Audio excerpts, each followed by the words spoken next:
Hey, everyone, just wanted to check in at the start of this episode really quickly. Make sure you're all doing okay. You're all doing well. Address the state of the podcast right now. You're going to get 2 episodes this week. I frankly did not think it would have been, not that it would have been inappropriate to release during the election week, but I think there were more important things going on. And clearly there's going to be more important things going on for the foreseeable future, possibly ever. I don't want to lean into doomerism at all. I hope everyone is taking care of themselves, and physically and mentally, spiritually, if that's your vibe as well. Because I know things can seem very difficult, but I just want everyone to be able to hang in there, stay alert, and be there for each other. I didn't really plan on going down this road when I started recording this little memo. I just wanted to inform everyone there's going to be 2 episodes this week.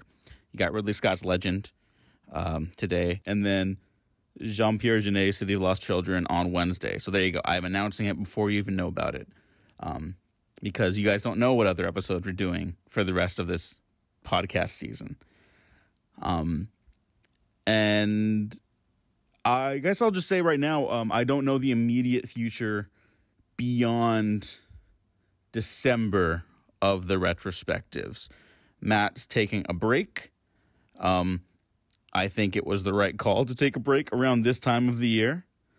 And we'll see how we bounce back after that. I don't want to take too long because I think it's a good episode. And I'm not saying the podcast is going anywhere. I'm just saying right now, don't know how long it's going to be. And I'm trying to take this thing more seriously and want to touch base with the listeners that we do have. Hope you're all doing well.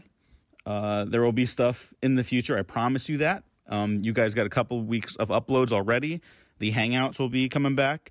And, just take care of each other. Check in on each other. That's all we can do right now. And until there's more we can do, I hope you enjoy this episode and the ones we've already got banked for you. All right? Take care.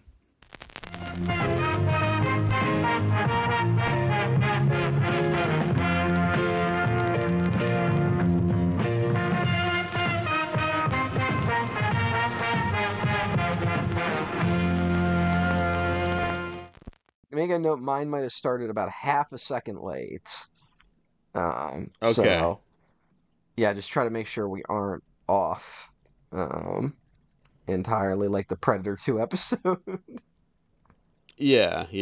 That's going to haunt me forever. Yeah, whatever. We might have to redo that episode. Just be like, hey, what do you think about Predator 2 now? I mean, I've been thinking about, like I said, we put all the old retrospectives behind a paywall, and we just do the whole series as one episodes, like kind of like a reflective thing. I'd be up for that. How long have we been doing this? We've almost been doing this 10 years. Holy shit, yeah. In 2 years, I think it's officially like 10 years. Well, 'cause the first thing I did with you was fucking Age of Ultron, right? And that's like 2015. But like it had to have been like Age of Ultron had to have at least sat for about a year. And yeah, because we got to know each other a bit, like around, like probably before that movie came out, maybe a little after. Yeah. And then eventually it was just enough shit talking. It was like, all right, you want to come on and do this? We'll never talk about superhero films ever again on this podcast. So, no, of course not. It would make a terrible themed series to do yes, absolutely. in the future. No one would watch that. No one would be interested. No. But people are very interested in the failed fantasy blockbuster series we're doing right now here at the Waffle Press Retrospective. Hello, I'm your host, Diego Crespo. With me today is my co-host, Matt Garingo, and his cat. Yeah, Logan's back. Logan, you literally just got breakfast, buddy. I am willing to bet there is still food in your bowl. You're walking, look, he's right there at the fucking thing. He's Logan. He's a hungry boy. He's a fucking annoying, turned into a really annoying old man. And you're good, and you know, it's outside time. You can go outside. It's outside time for you. You're screwing up the call. God damn it. Hold on. It's fine. It's fine. I'm just moving it so he doesn't actually because Hmm. Logan sounds like the title of the movie we're here to talk about today. Ridley Scott's Legend.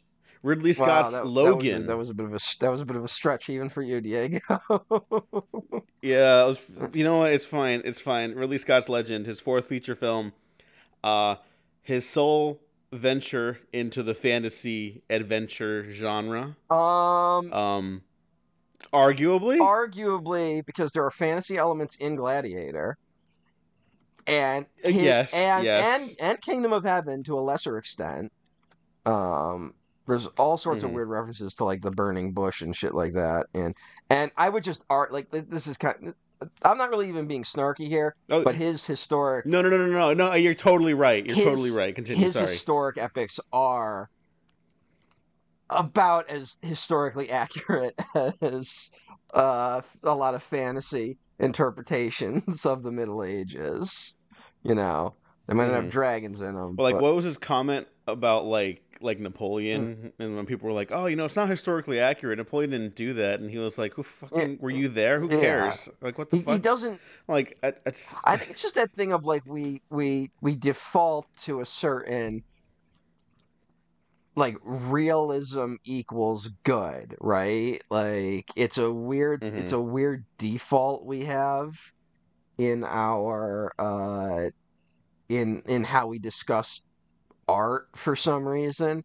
And it's it gets applied to Nolan too, where it's like, you know why those Batman Begins movies were so good is because fucking it was so real. And it's like those movies are as unrealistic as the Schumacher Batman movies. Like he's just like interested in the minutia of it, but they're a heightened realism. And I would argue the same applies to Michael Mann, who we're recording a bit out of hmm order, so we should have already talked about the Keep by this point. Speaking of Tangerine Dream, uh, Oh uh, yeah. Oh yeah. but I don't know who knows what order these episodes will get released in. Um, No. Keep will come out okay, first, I yeah, I think it's think. we're trying to do those for like kind of spooky month. Um, but yeah, I think, but then like you start thinking about it, and it does start turning into like a lot of movies are fantasy films, in a way. Like, aren't all films kind of like Hmm fantasies? They're like weird dreams, like. Okay, look, I agree with you Mm, completely. I do think we should, not that we have to draw lines, but for the purposes of this mm, discussion, I do think, not to cut out bullshit or anything like that, but mm. like, what are the parameters of fantasy? Because I would like, legend is like hardcore Yeah, fantasy. that's. Like, there's Mhm. nothing tangible about it, right? But like, for the purposes of these kind of film discussions, we mentioned like historical epics of Ridley Scott. You say they're more like Mm. fantasy in a way. And I'm not being snarky either as a lapsed Catholic, but like Exodus is a fantasy film. Yes. It's a biblical epic. It's trying to be a biblical epic, but it is. Mm. I think there's a lot of correlation between biblical That and has like fantasy, and actual. that's not just my That has belief. actual magic in it, like whether or not you believe it really happened, Yeah, like that is not a No, criticism. yeah. I'm just saying, like, I think Mm, there's biblical epics have, like, those are justifiably fantasy mm, films. I think biblical epic is like the subgenre of mm, fantasy, you know. Like Noah's a fantasy mm. film, But which was a hit, so yeah, it's not in the failed fantasy uh, blockbusters. And it's a good insane that movie. movie was a So, hit. I remember being in the theater with like a bunch of old people who clearly thought they were getting like Passion of the Christ or something, and then were fucking thrown yeah. for a loop. That's a good movie. That was a good Yeah, movie. I remember watching that. Uh, Yeah, I remember watching that and being like, "Oh my god, that was fucking mm. awesome. They should make more Bible movies like that." And then everyone was like, "What the fuck is this?" Like, people Aronofsky, did not like that one. Aronofsky might be like a dumb guy, like, but like his movies. I gotta be honest. Like, I still haven't seen The Whale, but I'm gonna watch his next one with Austin Butler. all right, I did not know that was in the works. Uh, Yeah, it's like about a former baseball player who has like a lot of what gambling debt, and wasn't it's like I think it's like one of those like survive the night type okay? movies or something. Wasn't he gonna do an Elon Musk movie? I don't know about that. Holy I shit! had What? heard, I remember there was like a brief moment where they were like Darren Aronofsky is prepping to do an Elon Musk movie, and I think that might just be on hold because people are waiting for an ending. Mm-hmm. Because right now there's no ending to it, you know. Um, Although, Yeah. all right, just because I just watched it, did you see the Vince McMahon documentary that went up uh on Netflix? No, I did It's not. it's not like a fantastic documentary, but they kind of captured like lightning in a bottle because it was one of those where like in the middle of it was when the scandal came out that got him fired and shit like that. I'm just gonna Mm-hmm. say that's the closest we're gonna get to a Donald Trump movie. Like No. McMahon and Donald Trump are the same person. Like Vince McMahon is Donald Trump with roid rage. Like so if you want a picture of like what's going on there, like I recommend that documentary. It was actually pretty good and it's interesting. He's a interesting guy to watch because he's clearly a fundamentally broken human being. But so check. I just thought that was fascinating. But to bring it back to our main discussion, I think there's that thing of like I think there are when we talk about a genre or just like how we classify films, I think there are mechanical classifications and aesthetic classifications, right? And sometimes a Mm-hmm. movie has both, sometimes a movie only has one. Where like sometimes a movie has a sort of fantasy aesthetic, but really it's something else. I can't think of one off the top of my head, but like I've seen like I think an interesting example, like the debate that like Attack on Titan is actually a mecha anime. You ever heard that argument? Um, Oh, I don't think I have, but I could kind of yeah, see it. because I see the it has argument the at least. mechanics of it, right? Or the joke version of Mm-hmm. it is that Ratatouille is a mecha anime. Like like Yeah, that's yeah. kind of and I think there is some like Oh I'm my not like god. people say that usually as a joke. I do think there's truth to it that when like we think about the mechanics of a mecha anime where it's like, it's really is about a sort of mind body connection thing, right? Like that's the Mm-hmm. mechanic of a mecha anime. I think that's apt. And then sometimes you have, I mean, it's all like Pacific Rim is 100% about the mind body connection, right? Like that is the Mm-hmm. merging of the two. And then there's stuff where it's like it's entirely aesthetically uh a mech anime, but like is not it does not have any of those mind body tropes. And that's arguably something like the Transformers films, right?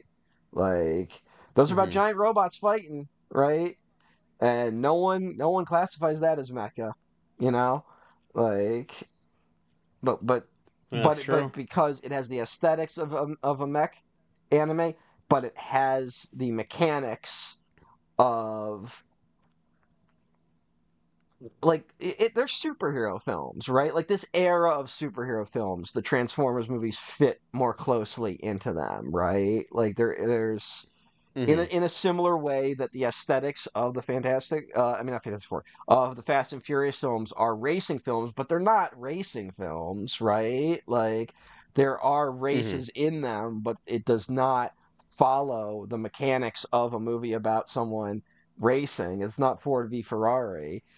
It has the mechanics of a spy superhero film, right? Like Mm-hmm. Especially yeah, now. I think primarily like the last like and even the 5. first one is Point Break, right? Like Point Break with Yeah. cars. So, but so I think that like that's where that happens, you know. So, and I Mm-hmm. think a lot of Ridley Scott films, and I think you could extend this to the Alien films that he has done, where they mechanically function a lot closer to fantasy films than they do science fiction films, in my opinion. Um, Mm-hmm. and I feel similarly about Christopher Nolan, and so that's all I was really getting at. But this is the one time I guess you could say that he melded the aesthetics and the mechanics, right? That it is Yeah. pure fantasy in both senses. Um, So now I have to ask. I just want to dive into it. Would you recommend people watch Ridley Scott's Legend? Let's just I jump want there. your I want your take first. I think everyone should watch this movie. Yeah, I'm the Ridley Scott guy on this Yeah. podcast. Now, I don't think this movie is wholly successful. Like in we're talking mechanics, like as a feature film. I think. Oh, we also have to talk about the different cuts of the Yeah, we'll, film. we'll get We'll get there. there, but I think let's take the theatrical cut, which I think is more readily available, right? It's even up on Internet Archive in like 360p if you're curious and don't want to spend some money on it. I would recommend spending money on this because I think just flat out, regardless of I what bought the the Blu-ray. criticisms or the I praises bought are. the Blu-ray for this podcast, and I do not regret my purchase from the visual Okay. standpoint. So, Okay, good. Yeah, this is one of the best looking movies ever made. It is fucking kind of jaw dropping, like the production that was mounted for this original fantasy film in the 80s. and let me and It's would never be made today, frankly. yeah, and now let me just ask you this: how which version do you prefer? We don't have to go into the details as to why. I just want to know which version you prefer. I might be a simpleton, but fuck. Both versions, like I'm not trying to give a political answer because both versions have stuff like I prefer in other versions and like the ending too, right? The last like moment especially. So there's a theatrical cut, the European cut, and then eventually the director's cut. And the director's cut has actually my favorite ending. But I think maybe I'm a simpleton. I think I like the American version more, and it's the version I first saw, which might be why I prefer it. I You think it's the know? version most people saw first. Yeah. At least if you're listening to this Yeah. podcast, we have listeners in Ireland on a regular basis for some reason. So Who knows hello. what's going on there? I have no idea. The Mexican-Irish alliance. Price is going to end up inadvertently That's what that being is. very pro-British, just considering all the fucking English aesthetics they give these fucking fantasy films. Yeah. I'm Irish. I'm part Irish. So Nice. Congratulations. and not in touch with my Irish roots at all. So, but I got some Irish in me. Anyway, fuck you, Diego. You're underselling this. Legend is a 5 out of 5-star banger and should be included in Ridley Scott's initial run of Alien Blade Runner Legend. I think it stands toe to toe with those movies in terms of the run he was on. Specifically, the American theatrical edit with Tangerine Dream as the score, which I do think is the better version. But I think we are in total agreement. I might even like this movie more than you. It's in Ridley Scott's top 5. This movie's incredible. Okay, I would put it in my top 5 after this rewatch too. This is an incredible movie. I look, I agree. I am hedging my bet a little bit just because, like, I don't know. I'm not someone who's like plot king, whatever. You know, I don't give a shit about that. But I do think it's a little underbaked. But I wanted to build up to the point that it kind of doesn't matter because do you see this movie? Do you see what they made here? It really is one of the best looking films ever. This is like it's pure cinematic magic. Like, all of it just comes together to make these unbelievable images. And to your point about it, like, being part of Ridley Scott's initial run, like, of just, like, fucking 5-star bangers, I think this is a Diego 5-star for sure. But again, like, I we'll get into hangups. But I do think, like, the way people approach Blade Runner now, you know, where we kind of understand, like, oh, this is, like, vibes, aesthetic stuff. Like, there's more going on in Blade Runner, obviously, than that. But I think people that, like, there are people that prefer Blade Runner 2049 hands down. And I love that movie. I think it's a masterpiece. I disagree entirely with that statement. But those people are like, well, this one has, like, a narrative, you know? And it's like, well, fuck, so the original one does too. But it's more low-key, you know? And I think this is me trying to talk myself into, like, liking the way Legend functions more. Because this is a fable. It is a full-on, like, fantasy fable, you know, inspired by Grimm's fairy tales and shit like that. Written by William Hjorstberg?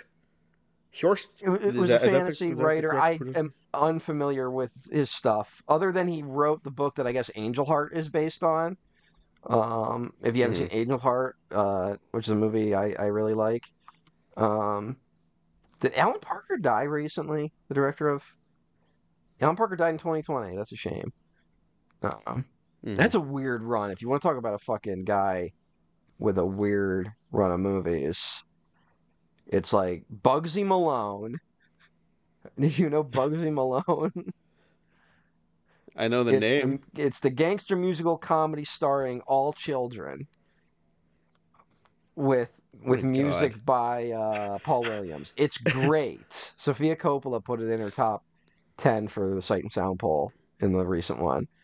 Pink Floyd, of course. Well, Midnight, but like then he does Midnight Express, Fame, Shoot the Moon, which is probably like the one that people don't really know out of it all. Then Pink Floyd's The Wall. Then another one, Birdie, which I don't think people are familiar with. Then Angel Heart and Mississippi Burning. Like, that's a weird run of movies. When he got Angel's Ashes in there somewhere. And The Life of David Gale. And then he didn't direct a movie for 20 years and then died. Yeah, I am not... So I'm only familiar with the writer of this in that sense. And I get... Well, it's funny that you mention he's a fantasy writer, because he was not initially, to the point when Ridley Scott initially conceived of, like, doing a fantasy film, and, like, literally that's, like, the extent of his conjecture. Like, I want to do one when he was doing The Duelist, right? He's like, yeah, I want to play around with that world. He meets William Hjortsberg, and he was like, oh, like, they hit it off. He's like, you want to write a fantasy fable? He's like, yeah, no one lets me do that. I have all these, like, fantasy ideas I've been putting away in a drawer on, like, notepads and stuff like that, and I just haven't written one yet. So he doesn't become a fantasy guy until writing Legend. But he was a science fiction guy before that, right? Like, yeah, because he's part of that group that includes F. Paul Wilson, writer of The Keep, where I don't know exactly what changed in the culture. It's probably a mix of Star Wars and Stephen King, but a weird mix where a lot of science fiction guys pivot to fantasy at the end of the 70s, beginning of the 80s, right?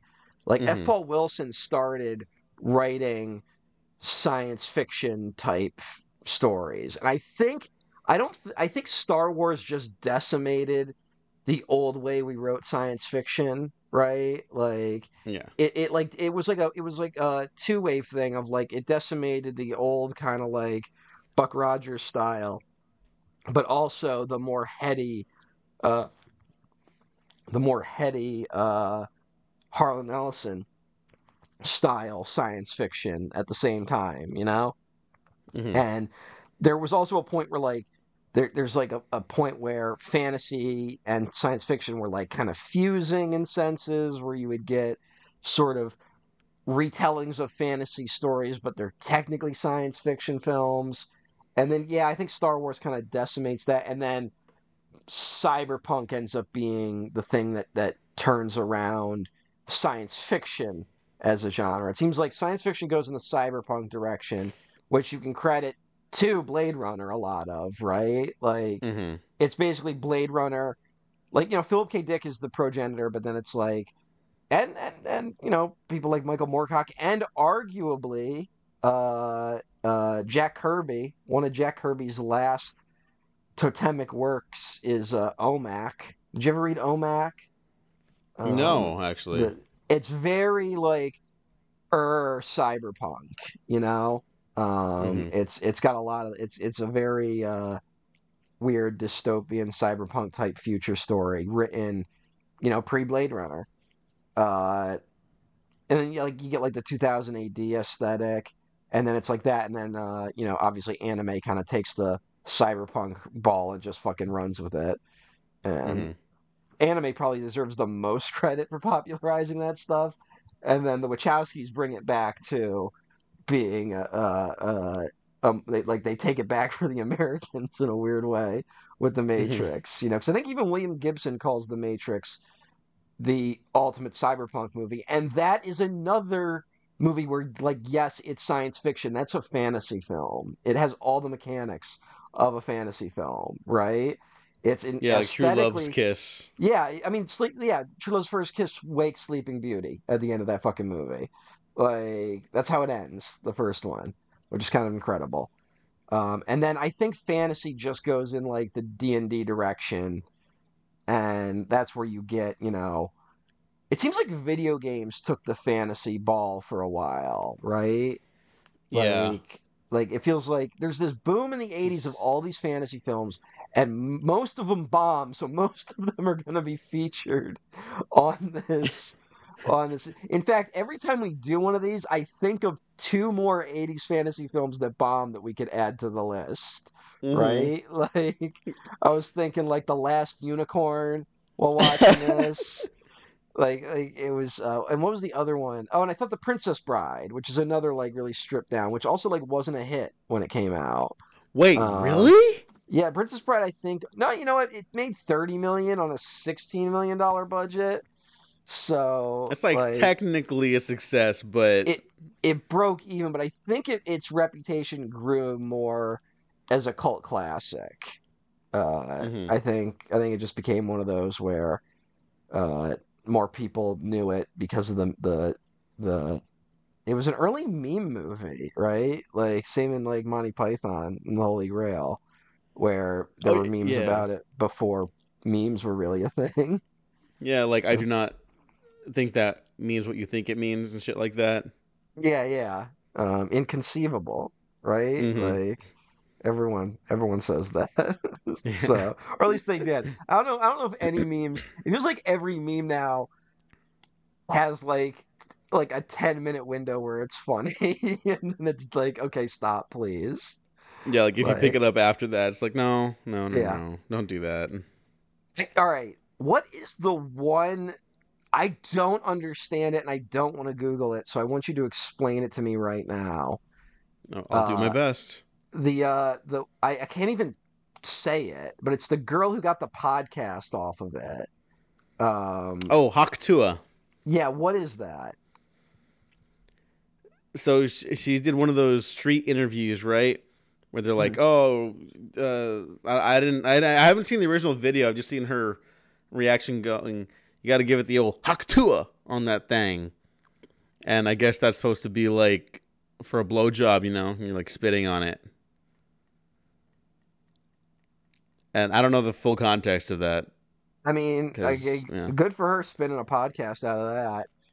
yeah, yeah. But that I mean, but that she is did have like the Paul brothers on, so I'm like, well, all right, I got my dukes up, but it seems like a young person's game, anyways. So whatever, it's yeah, fine. yeah. The I Paul don't brothers fucking know. unfortunately are just like they kind of, it's they're there. Yeah, yeah. But We're gonna pick up that plot thread eventually, but and I'm again, concerned about that. yeah, I don't know where the Paul brothers are gonna go with. Hey, X number of years ago, you guys literally had a compound where like your teenage fans would come and hang out at. What was that about? That's where that one's going. Probably. All you guys talking about Diddy right now? Like, Mm-hmm. get ready for something. Mm-hmm. Mm-hmm. But who Mm-hmm. knows really? Who's to But say? That's so that reality. Let's stick with fantasy for now. yeah, but that was also like I said, like that. I don't know. I didn't know anything about that meme, and like I keep seeing it, and people are already angry about it, and I'm just like, I don't need this in No, my look, brain. like And whatever. I'm glad. She's I'm honestly glad what you described to me turned out to be a lot simpler than it was. You yeah, know, like, uh, because like, who cares? yeah. Like, No, I saw some people getting really mad. Like, I'm seeing this fucking everywhere, and it's like, dude, I don't get offline. I know, yeah. like the people that are getting mad at this. I know you work day jobs, so like, relax, dude. You know, It's fine. I'm It's fucking It's like whatever. It's for literal children. Literal I'm children fucking came up with that. But I'm fucking crippled and broke and fuck can't do shit half the time. And I don't know what this stuff is. Like this stuff is it's not inescapable. You give find fuck take up a hobby, damn it. Like Yeah. it's I've been walking a lot more lately. Like, it's very easy to listen to music and just walk. Although now have you been following the weird like copyright music thing that's going on YouTube right now? This will not be a story by No, the time this comes out, but no, but I'm sure YouTube fucked up somehow. so they couldn't reach an agreement with some group that has like a massive copyright hold on a ton of songs, and a ton of shit just got pulled. Um, and I noticed it because some Tupac stuff just disappeared Mm. recently, and I was like, "What the hell happened? Where did it go?" And it turns out it's that I have no idea if it's been settled by now. And the copyright holder is arguing that they're trying to get a better deal for their artists out of it, which, if that's the case, more power to them. I highly doubt that. I feel like they are trying to get more money for themselves. But either way, fuck YouTube. They're fucking trash too. So, um, but it's been an interesting. It was weird. It felt underreported considering how much like all the Bob Dylan stuff got taken off of YouTube. Um, So like it was interesting. I don't know if it's been solved by now though. Mm. It's only been going on for about 2 days at this point. uh, Strange. YouTube is so fucking stupid with their copyright bullshit. yeah, I mean the whole system. I mean, we got it. We I'll got to never give. forget. I just have to vent about this again. I'll Mm, never forget. It was like a month before the pandemic started. We did a Hangouts episode on The Boy. Remember that mhm. movie, The Boy, Oh right? yeah, that great film. Yeah, and it was just or I think it was like The Boy 2. I don't remember. I think it was The Mm. Boy 2 because it was like funny because it's like the first boy movie's like, oh, he's not haunted, and the second movie's like, actually, the boy is haunted. And I so we always made like love memes that about that. pivot. Yeah, yeah. Or it's like, well, now it's a franchise, so you have to do something. And then like that episode got flagged for like being copyrighted by I think it was Universal or whatever. And it's Mhm. like I didn't even use footage from the movie. It's just the boy in the title. Yeah, Like, it's how weird. does that happen? It's because it's all automated. Like it's all automated stuff, so it just sucks in everything. Um, Yeah. Not to talk about my thing, but it's become a big problem in the streaming and VTuber community. Uh, how just automatic these sort of copyright flags are, and now content. They're like going through they're really strict about what content appears in YouTube videos right now, to the point where a woman named Iron Mouse, who's one of like the biggest VTubers on the planet, had her whole channel taken down for a few days by YouTube because of some automated flagging going on. Jeez. Um, and then the situation is also made worse when maybe there are reactionaries who want to take some channels down. So, Mm. yeah, that we might talk about that a little later on this retrospective, um, because that's an Goody. unfolding thing. Uh, but back to Legend. Um, hey, I'm usually the guy sitting here being like, more character and stuff like that, right? I think I was kind of like that with King Arthur, you know? I think I Mm-hmm. was uh this all works perfectly fine for me. Like I don't need more than what we're seeing. Do you think Well, it's because it's a fantasy film? I think it's because it's Adam and Eve. Ah. It's Adam and Eve. It's the fault. Once you get that, everything makes sense about it, Mm-hmm. you know? Once you get that this is Ridley Scott's version of Adam and Eve, it's it suddenly all clicks together. Um, and in terms of the comparing the versions, I think I'm in a similar boat with you about the ending and stuff like that. But my whole thing with I think the director's cut of Legend is better when it's all visual additions. But any dialogue addition in the director's cut, I think lessens the movie.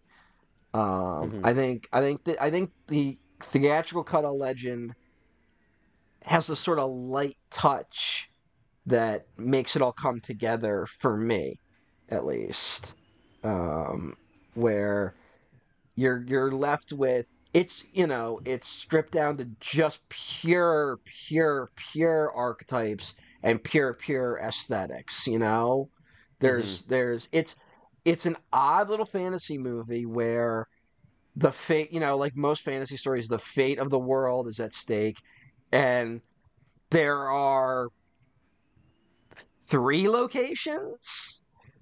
There are maybe like it's the cottage, it's the forest, it's the bog, and then it's the underworld, right? Mm-hmm. Like those are essentially the four locations of this movie. And I guess you can divide those up a little bit more, right? Like the underworld has the dungeon kitchen area. Like Mm-hmm. it's and then also the dining table area. Um so it's I think there's this thing where people watch this and go, we're so used to now these sorts of epic fantasies, right? Of we're Mm-hmm. used to Lord of the Rings, where it's like the fate of the world is bent on this, and like these people are in relation to this, and the council will sit down to discuss what is to be done about this. Also known as the exposition scene, which this does not really have.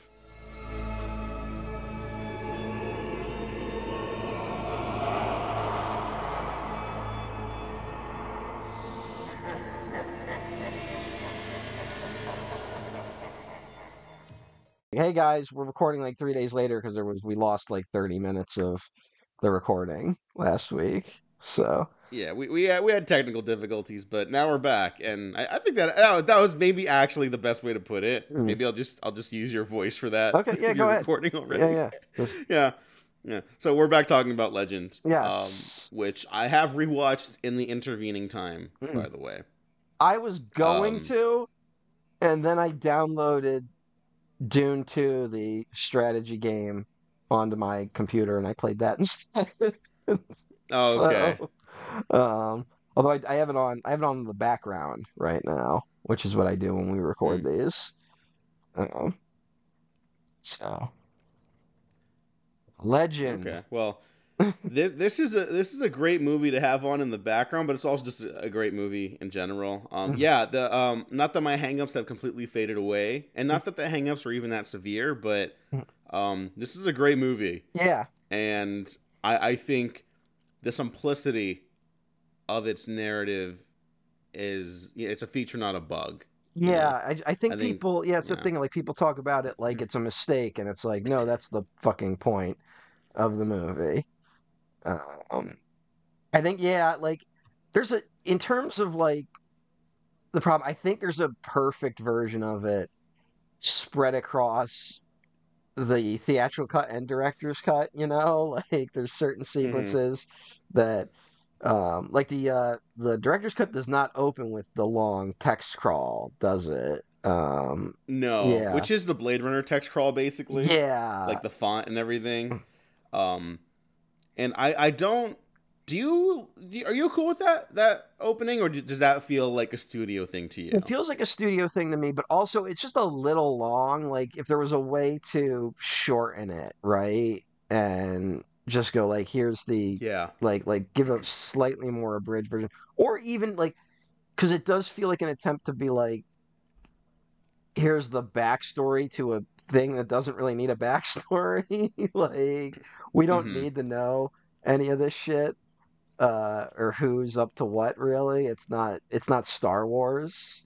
Uh Yeah. Or Lord of the Rings, like we kind of mentioned already. yeah. Where Lord of the Rings, it has like a 10, 15-minute long prologue sequence. That's a full history of the events that lead to the beginning of that inciting incident in Yeah. that first part of that trilogy, right? In Fellowship. That should You don't not need that here. work in Lord like how like No. that's one of those miracles about Lord of the Rings is that a 15-minute long prologue works, you know? Yeah. And Maybe it's not even 15 minutes. It feels shorter to me. yeah, it does, but it's So who actually it's knows? pretty long. It might be longer than 15 minutes. Like it's a I pretty mean, it is a long 3-hour movie. yeah. Or if you So, watch the extended cut, where we essentially get two prologues back to back, where yeah. we get the prologue for the ring and then fucking Bilbo schooling us about hobbits. But yeah, like I think it needed like a simpler text crawl would have worked. Something that would maybe just be like it needed to be more of a tone setter than an explainer, if that makes sense. hmm Because that's clearly what people were confused about was the tone and theme of the movie. 'Cause it otherwise just jumps right into it. Well, I mean, it was meant to be for like families and kids, which Yeah, is it's very very funny. funny to me. Like that's again. I think we talked about this with Baron Munchausen, where it's like it it's a little too extreme for kids and then a little too simple for adults. Um, although I have to say, watching this now, and I'm looking at with it on in the background, the Lord of Darkness's lair in the background. Um, hmm I think Yu Yu Hakusho might have lifted some imagery from this thing. Um, so Oh, hey. yeah, another reason why you should watch that. Gonna keep pressuring you, Diego. Okay, Mm, okay. I will, I will. mm. I remember the anime stuff and like kids talking about it at school. Yeah, Like on Adult Swim, I would see like the commercials and stuff like uh, with not not Tom, but like the voiceover commercial guy being like Yu Yu Hakusho. yeah. It's fucking Peter Cullen. Oh, It's that's yeah. right. Peter Cullen used to do the just voiceover ones. Like the Mobile Suit Gundam is in charge. I got he cut Yeah, yeah, exactly. cut some of the best fucking promos of all time. Yeah, seriously. That like defined our generation in Yeah. a way. Well, it just like Um, it's when you look back on it, and it is also insane when you would watch it because some of it is like pre 9/11 advertising, and mhm. it would be like when the war in the stars led to a nuclear holocaust that devastated the planets, and you're like, I just got out of math class from school, like I just got home. This is what Peter Cullen is now yelling at me is the nuclear holocaust. But uh, yeah, I think. Well, I think they tried to make you because I mean, Yu Yu Hakusho it is in the vein of Dragon Ball Z with like there's a whole tournament arc and stuff like that, but it's very horror inspired. Um, Sailor Moon has like some fucking horrific imagery in it, you know. I Uh, have to fucking watch Sailor Moon because here's it doesn't make sense for me to not watch that show. yeah Having like that show's been in my life like as long as anything else, I think, and yeah I've just never seen it. And Yu Yu Hakusho, yeah. so Sailor that's on Moon might me. get a little grating because she's like supposed to be kind of like the point of the show is that she starts off as like a whiny teenager, where Mm, she's like, I don't want to do any of this, but like she has to because she's Sailor Moon. Um, mm. but here's the funny thing: the creator of Sailor Moon and the creator of Yu Yu Hakusho married each other. So Oh wow! you can Congratulations. see their influences in each other's work, which is kind of funny. Oh, good for them. Yeah, yeah. But Uh oh, but for the simplicity and like the fantasy stuff with Legend, I want to mention again the writer William Horsberg, who when Ridley Scott went to him, like he really only had like two or three qualifiers, and one of them was just like the villain has to be darkness, like yeah, a character named Darkness, and then like it's that level of simple. It's like, oh, what's going on? Like, who's the bad guy? Darkness. Like the element. Like what is like we're talking like that level of simplicity here, Mhm. so it could be like more widely accessible because like when Ridley Scott came up with this concept, like these vague concepts for this eventual movie, he was worried like if he followed up with the Duelist, it would be like a problem because it would like he was worried he was going to make an art film primarily. Like that's where his bones were at that point, you know. Mhm. That's what his goal was, but he's like I can't just do that. I have to have like an angle here Uh-huh. with that. What's And but I just find that very are interesting. you telling me like his goal was to make something that was more accessible to children? Like that was the goal.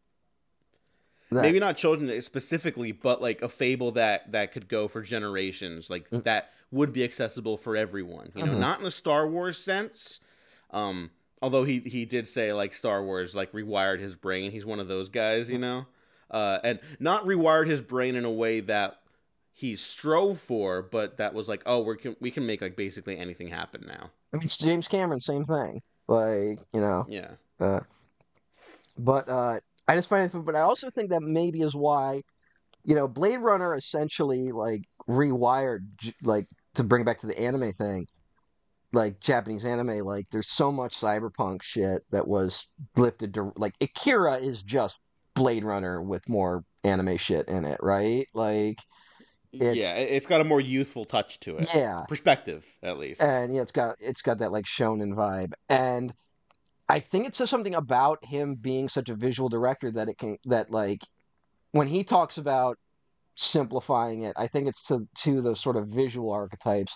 So they can kind of like translate to different cultures. It's more a visually told story. It's like the thing they talk about how like the Star Wars prequels hit huge in Japan for some reason. Like something about the Yeah. visuals played better over there than they did here. Hmm. So, um, because I think there is just something where like if you just take it on this visual level, it's much more striking as opposed to when there's a little too much dialogue going on in the director's cut anyway.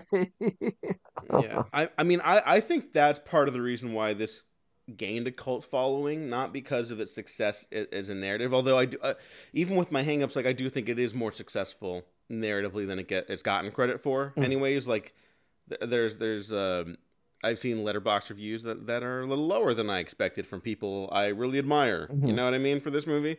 Um, but it does just look so fucking incredible. Like I can't tell you how many of those fucking like um lo-fi synth 80s synthwave fantasy music playlists I've seen on YouTube, and there's like images from Legend, Yeah, you know? but here's what. And obviously that's to the credit of the Tangerine Dream score that made its way across the globe, but primarily in America, Mhm. you know? Like I see that inspiration like But here's a where it came question: from. how many people watching this do you think are just watching the director's cut? Like of our generation. I don't know. That's a good question cuz I don't know how like popular Yeah. this movie is still. And You I know, think I think Ridley. this one's still pretty underappreciated. Well, I think Ridley Scott is very popular, right? Like among Hmm. film nerds, and Yeah. so you get a lot of Ridley Scott fans, and I think there is a certain like, okay, I've never seen Legend, I will default to his director's cut for the version I will that will be my introduction to it, and Yeah. I think that is a mistake. I think I think that might influence some of the lower opinions this movie has because it's just a little too it wears out its welcome a little bit. Like the director's cut is almost more a like, oh, okay, now that I've seen the movie, here's like some like some extra stuff that I can think about. but it's like an Mm-hmm. appendices. It's not.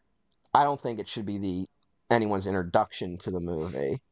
Um, but so like I part of me thinks that yeah, if you're just going by the director's cut, I think it's a little flatter, you know. Um, Mm-hmm. and God bless Jerry Goldsmith, but his score kind of makes it a little more generic, right? You Where think so? yeah, I think it's a great score, but it puts it more in mind of other fantasy films, you know. Mm-hmm. Whereas Tangerine Dream, gonna be pretty like pretty obvious with it. It does invoke more of the sort of a dreamlike feeling, you know. It Yeah. it it has an unrealness. Synth scores kind of have a certain unrealness to them that I think contribute to the vibe of what the movie is going for more than a more standard Jerry Goldsmith fantasy score, even though it is a great score from him. Yeah, fuck. I think I agree with that. Jerry Goldsmith. I think I even called him like possibly the greatest composer of all time on this Mhm. podcast. Um, Mhm. I I do also prefer the Tangerine Dream score, Mhm. and I think the elements that make it special are that it's like a synth thing. Mhm. Synth is very like 80s coded, obviously, because that's where like the instruments are kind of like perfected. Like Yeah. technically it starts like in like the 70s, Mhm. maybe even 60s. I don't know the history of synth, but like the elements were there, the pieces were there, but they really kind of gained prominence in the 80s, obviously. Um, but it's not just because it's 80s that makes it special. It's obviously just like the talent of Tangerine Dream, but there's also like this ethereal quality of timelessness, and to take it to the fantasy fable thing, like Ridley Scott wanted it to be timeless. I think synth makes it timeless, even though it it is rooted in the 80s and people kind of attribute a lot of it to the And 80s, but I think that was what really Scott's feeling was is that the synth score actually dated it, and I think it has the opposite effect. That could just be yeah, that, yeah, I agree. but that could He just said he be regrets changing it. Like oh, he okay, regrets agreeing to the change okay, of the score. huh? Um, Um, that's fine. He can be wrong yeah, sometimes. yeah. It's just well, it's but also we're talking about this from a different perspective of like I grew up with a lot of synth scores, like it Yeah. synth isn't as foreign to me, but it definitely evokes different feelings, right? I mean, Yeah. I And I what mean, you know like what it he's coming is. off of Blade Runner with this, Mm, right? Like, I mean, I'm sure he doesn't want to just keep like hitting the same beats over and over again whenever he goes to make a movie, mhm. especially when he's just starting his filmmaking career. Yeah, At least in terms of mm, features. Like he wants to keep changing it up, which he did pretty well for like a run of four yeah. movies. Like these are drastically different They're between all Duelist, Alien, Blade Runner, drastically and Legend. different, but then also Legend feels like the beginning of him being like, oh, I don't know what to do next. like, okay, I've done like a historic film, I've done a horror movie, I've done a science fiction film. I guess fantasy is next, like you're sitting around thinking about what to do next, and then you get a lot of that for the next like decade of Ridley Scott, really, Mhm. of just kind of all over the place in terms of what movies he does until Gladiator, and then he kind of ends up in a sort of Gladiator pocket, even when he's making movies that are set modern day or more recent or in the far future. Like they all kind of seem Mhm. to have a more Gladiator bent to them, for better or worse.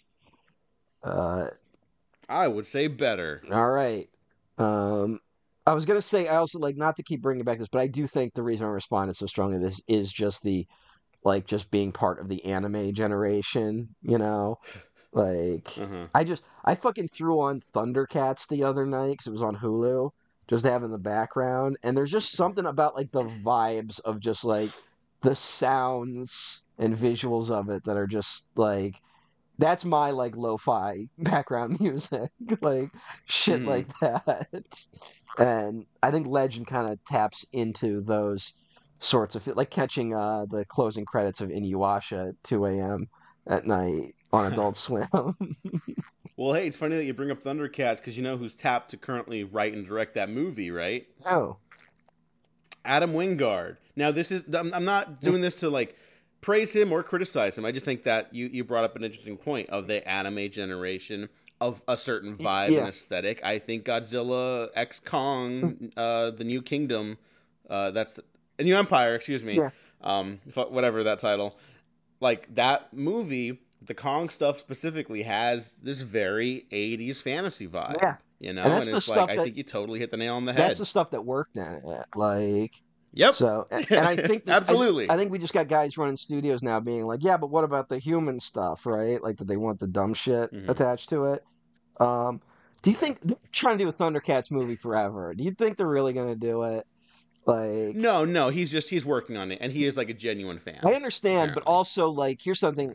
Putting Thundercats on, I realized that the look of the Thundercats was very much like they had to have been inspired by the makeup for the Cats Broadway musical show in designing these characters.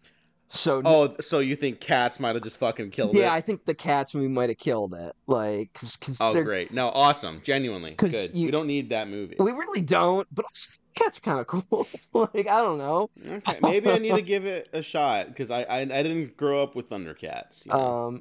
It's the first actual cats. The first show that aired on Toonami. It's the official first one. So the first episode of Thundercats was the first thing Toonami ever aired in like '97 or something like that. So it kind of holds that sort of odd importance. But it says Wingard was working on it in 2021, so who knows if that's happening. They were trying to do it in 2008, and it was put on indefinite hold, perhaps due to the critical and commercial failure of the 2008 movie Speed Racer, another Warner Brothers CGI project. So it's like, Speed Racer killed it, and then Cats might have killed it this time, because I don't see how you do the characters without doing that sort of CGI, mocap type stuff, unless you want to force your actors to do the fucking Tim Curry makeup treatment. But which would look pretty cool. It would, but what actor is going to sit through that these days? Like, cowards. Is an actor that would who seems like an actor who you could be like, would you put on all this makeup and they'd be like, fuck yeah? Dan Stevens. I think he could do it. You think so? Just keep it in the Wingard family. Yeah. Yeah. But he's like committed. He's like a committed little freak weirdo. Yeah. I like him. I'm gonna think of who else.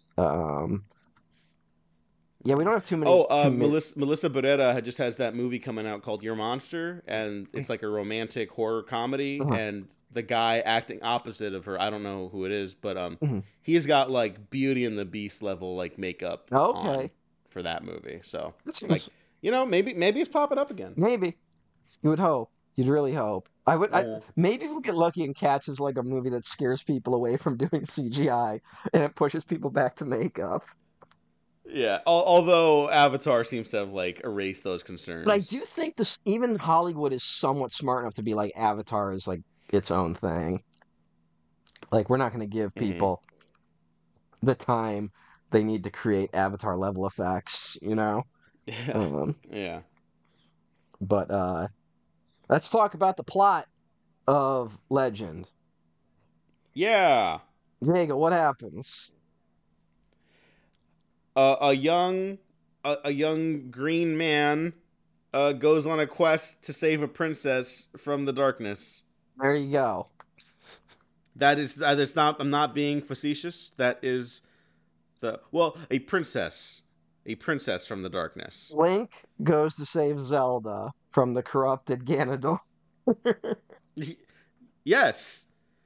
Like, it's literally that simple. Like, that is the simplicity of the plot, and that's because sometimes a plot isn't everything. Yeah. Sometimes a plot is literally nothing. But also, it is something here, but it's just very simple. But it's also, all right, we got to talk about what really is happening, which is that the Lord of Darkness sends his goblins to kill unicorns, because killing them will bring an eternal night to the world.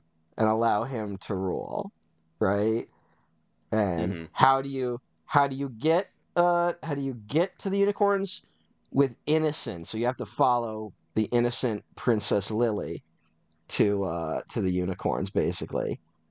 And in terms of like the Adam and Eve type elements of it, there's a certain thing where they are, even her and Jack, who Jack is like vaguely understands the rules of like don't fuck with the unicorns, which like it's not that complicated, obviously.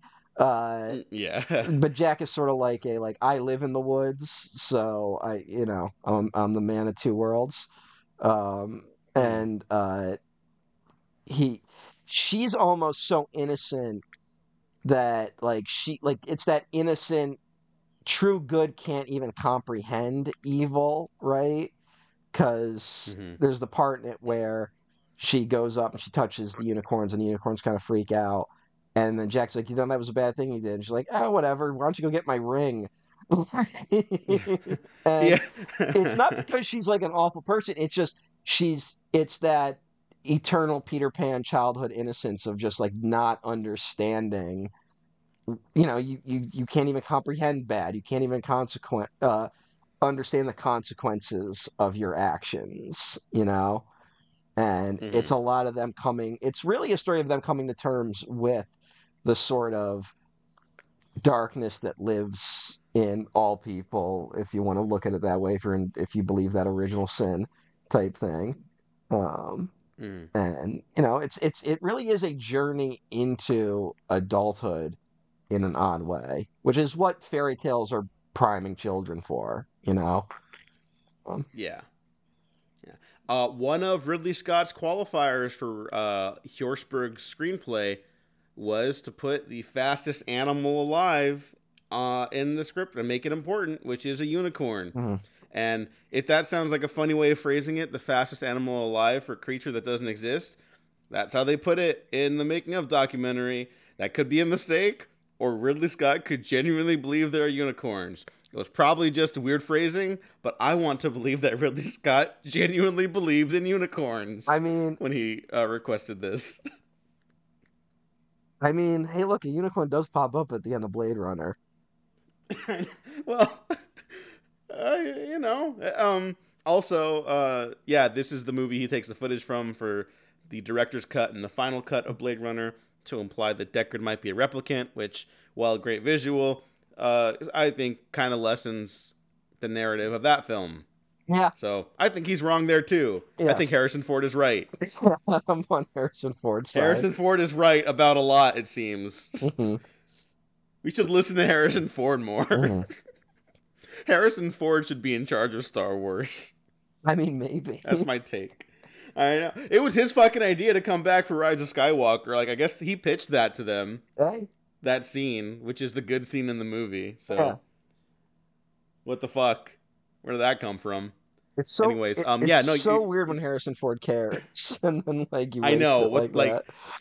well, because he's a fucking pro. Yeah, He's a yeah, goddamn professional. That's why. yeah. He worked as He a doesn't have time. carpenter for a little bit. Like I guess he understands that, you know, like I'm here to do my job. I'm not. Yeah, and you want to do a good job, so Hmm. you keep getting hired for jobs, Hmm. and he has. He's had a very fruitful career, God bless him. much like Ridley Scott. Yeah. Sure. But yeah, so the unicorn element, I really love, and yeah, it's a great like representation of like fantasies, coming of age stuff, right? Like unicorns are like this great idealized version of something we understand in reality, horses, Yeah. right? Like it's just they got a horn on top of their heads, not complicated, but again, effective. And also like the lack And very of pretty. unicorns also speaks to like the sort of like we live in an era after that like the magic has vanished from the world, where Yeah. our hollow lives of capitalism we live under, just of these hollow secular lives we live where the only god we have to worship is money. Like unicorns are kind of the inverse of dragons, where like the non-existence of dragons is a sort of like purging of evil from the world, whereas like the non-existence of unicorns is a sort of loss of innocence in the world, right? I mean, this movie was made like a decade after the book The Last Unicorn was written, right? Which deals with similar stuff, and made 3 years after the Rankin Bass animated film, um, which there's a lot of fantasy deals with a sort of fading of magic from the world, and I think it's something we just all relate to because it's not just applicable to like the march of civilization like that, like we now live under globalism. It's reflective in even our own lives, right, of the sort Mm-hmm. of aging out of childhood and into adulthood when our toys stop having a certain quality to them that make them fun to play with, right? um Yeah. and that's that's what that's what this movie taps into, and I think that that's not a theme you see dealt with that much in these type of movies. I guess I don't know, Hmm. because people seem a little baffled by it. I just kind of love it. Maybe I'm just at the right point in No, my I life. love it too. Like, No, I think you and I are both getting older, yeah, and I think we appreciate the fantasy adventure elements, but I think now we really appreciate what these stories are capable of, yeah, and I think it's something that studios and I would argue even like modern storytellers are a little wary of. Like, no, let's have fun, let's make a fun adventure for yeah. everyone, but and that's great. I love fun adventure stuff too. Mhm. But I think we have, if we're telling stories, like it is important to make a point for why we're telling these stories. Like you can shovel popcorn down your throat Mm. and drink a nice like ice cold Coca-Cola at the theater, but if that's all you're leaving with, like I think I called Godzilla Kong like the equivalent of like cinematic cotton candy. Yeah, Cotton candy doesn't do it for me anymore. yeah. I kind of need a little. I need more to go on here. I need to leave with Mm. something, and Legend is a great example of like a fine dining meal. Mhm. But I also think Like this is a 5-star banquet. we are now a generation that, like, the millennial generation kind of existed with a certain worship of childhood, you know, like Mm. with I think it's like it's more accurate to be like the Nickelodeon generation of being like made by kids for kids, right? Kids rule, childhood Yeah. rules, all that stuff. And even in the 80s, the fantasy in the 80s was still, wouldn't it be cool to be an adult, right? Like that used to be the Hmm. kids' fantasy. I mean, that's He-Man, that's Lion-O of the Thundercats, right? Like that, it's a sort of fantasy of being an adult. Um, and it sort of turned at some point where it's like, no, stay a kid forever. And I think we're both in like that sort of like, no, we need to like stop worshiping. Like that's bad. Like Mm. we gotta find a better balance of it. And I also think that's why Yeah. Miyazaki's I mean. films are so strong, because a lot of those are fantasy stories. They're also like, look, you got to grow up and you got to sacrifice stuff in the process of growing up, right? Like Hmm. that's the natural order of things. And And that life still has opportunities to offer as you grow up and when you grow up, yeah, and you never really stop growing up. I think that is another element that's kind of lacking in a lot of this stuff too. And Legend obviously doesn't address all of this, mm, but I do think it's a great like gateway journey film to discovering those kind of topics. yeah, yeah. Um, I guess it's just like yeah, I think that's just why I'm responding more to it, you know. Hmm. Of uh, and because I think that also the powers that be are very much invested in keeping us stuck in a worship of childhood, and now I think that's why there's such a weird anxiety. Like we're back to wanting to protect children to an extreme, right? Like Hmm. that, like we got to protect children from what they might see on the internet, or what people might do at the or what public schools are teaching them.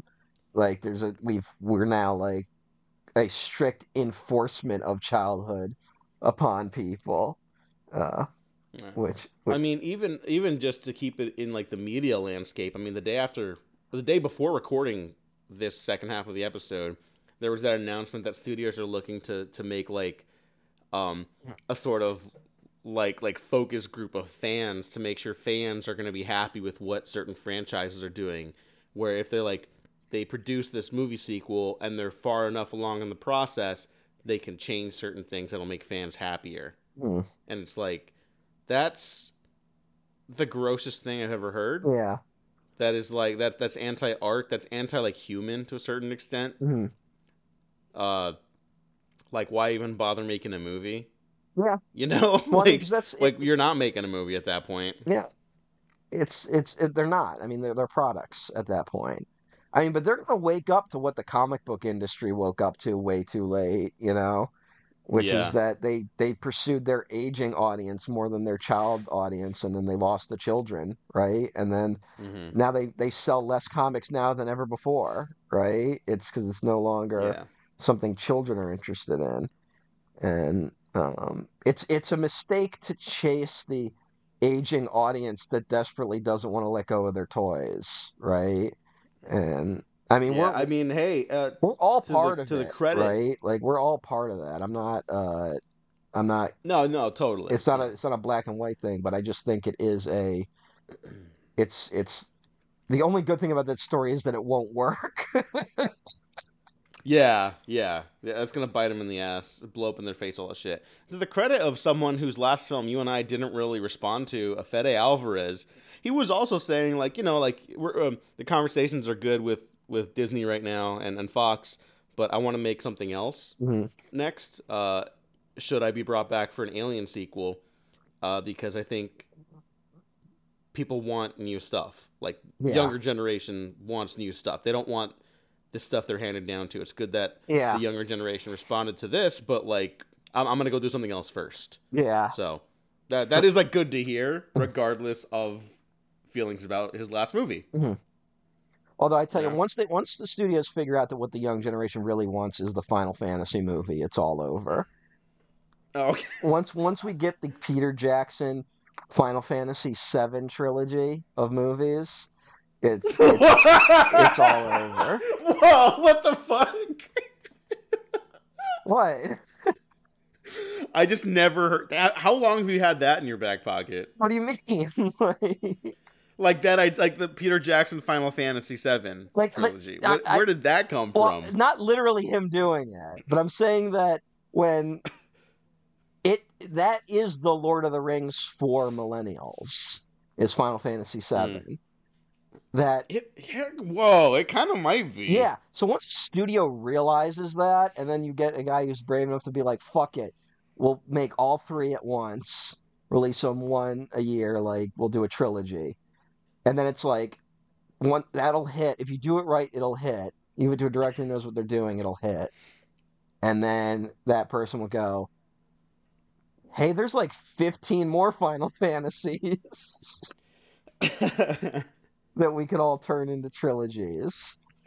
And then here, which ones do you think are the most prominent? And this is relevant because Legend is a fantasy film and Final Fantasy is like one of the ultimate fantasy things currently.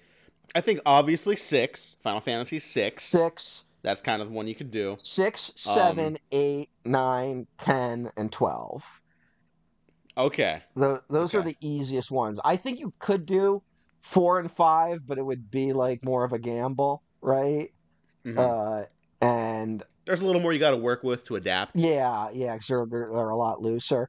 And then post 12 is when it gets too unwieldy, right? To just kind of adapt, and they, you might as well just edit the cutscenes into a movie.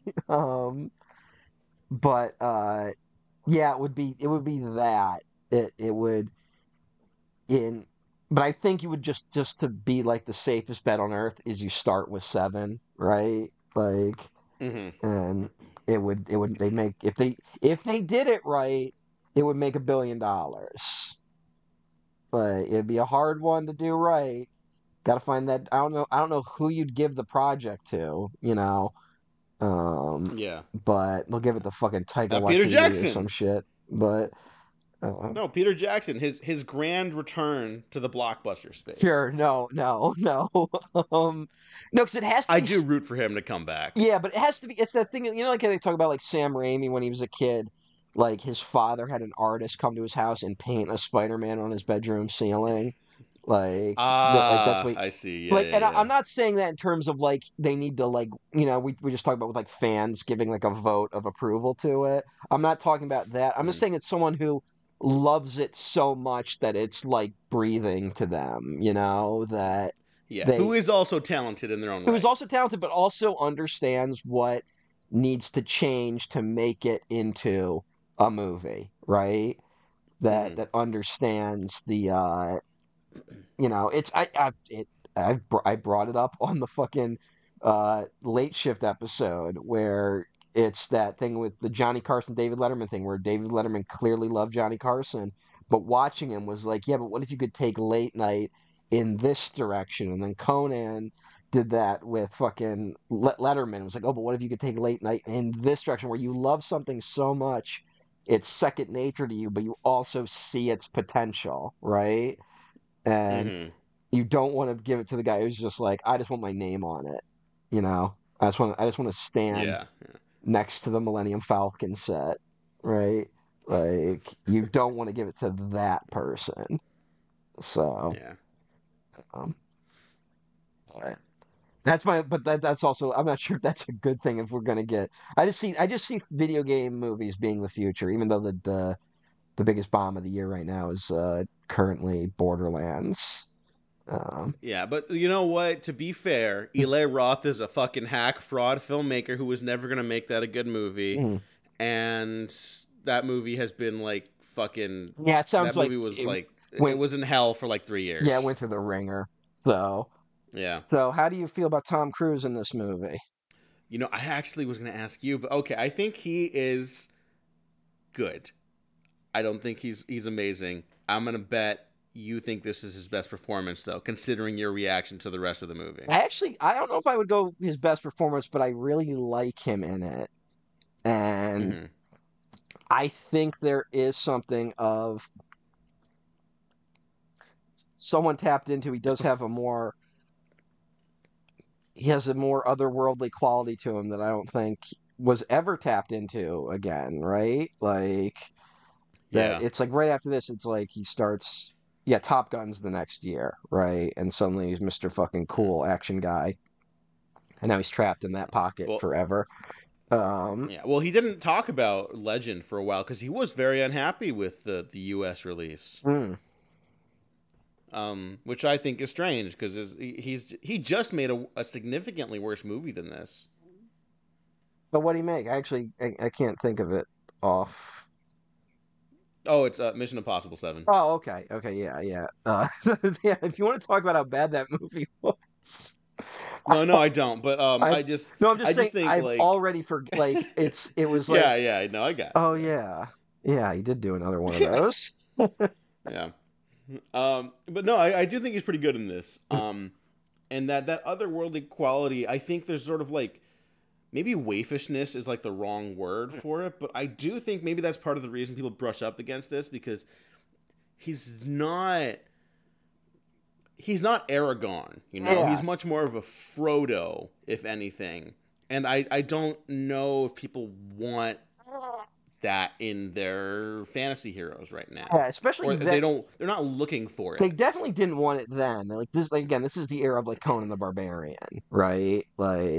Yeah, like you put these movies up next to each other, and it's just like, oh, geez, I know which one the men are gonna go Yeah, watch, you know? yeah, and I think that, like I said, where I think that's where something that video games picked up, that like they took the mantle for the sort of fantasy thing as we talked about earlier. But like Link is a sort of like like androgynous protagonist, right? Like, Hmm. and they talk about you can actually track that where when they started bringing video games over to America, they would often put Conan type barbarians on the cover of fantasy games for Americans, even if that wasn't what they were supposed to actually look like in the game. It's not until the PlayStation era where you start getting like, okay, we're gonna let Alucard look kind of like a feminine on the cover of Castlevania Symphony of the Night, right? Or Uh-huh. you're gonna have Cloud as the protagonist of Final Fantasy VII, which literally Cloud looks so effeminate. There is a mission about dressing him up like a girl in the game that is like a key plot point of Final Fantasy VII. Uh, and, and so like, but I feel like that fits the fantasy vibe a little better, at least this type of fantasy. Um, the sort I of would say fantasy in general, yeah, like it's almost been co-opted by men now. yeah.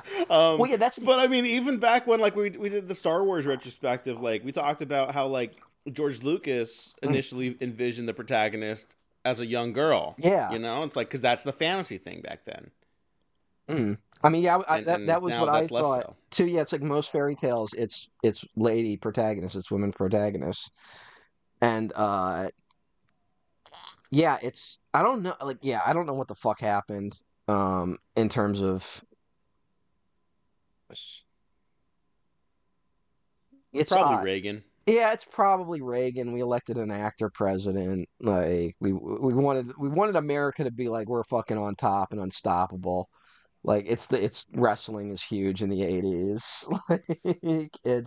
it's a combination of all those things.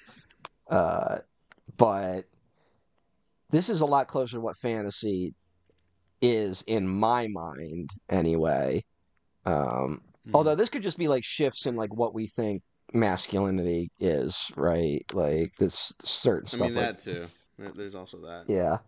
Um But no, I think Tom Cruise is pretty good in this. I do like him in this mode, and it's kind of a shame that he never really taps back into that. yeah. Like this is really far off. This is a big stretch, but I do think even like the closest he gets to not being like the progenitor of masculinity nowadays is like 10 years ago in Edge of Tomorrow, which Yeah. I think he's really great in. And Mm. he plays a coward who has to learn how to be brave, and he like he has to die thousands and thousands of times, you know? Mhm.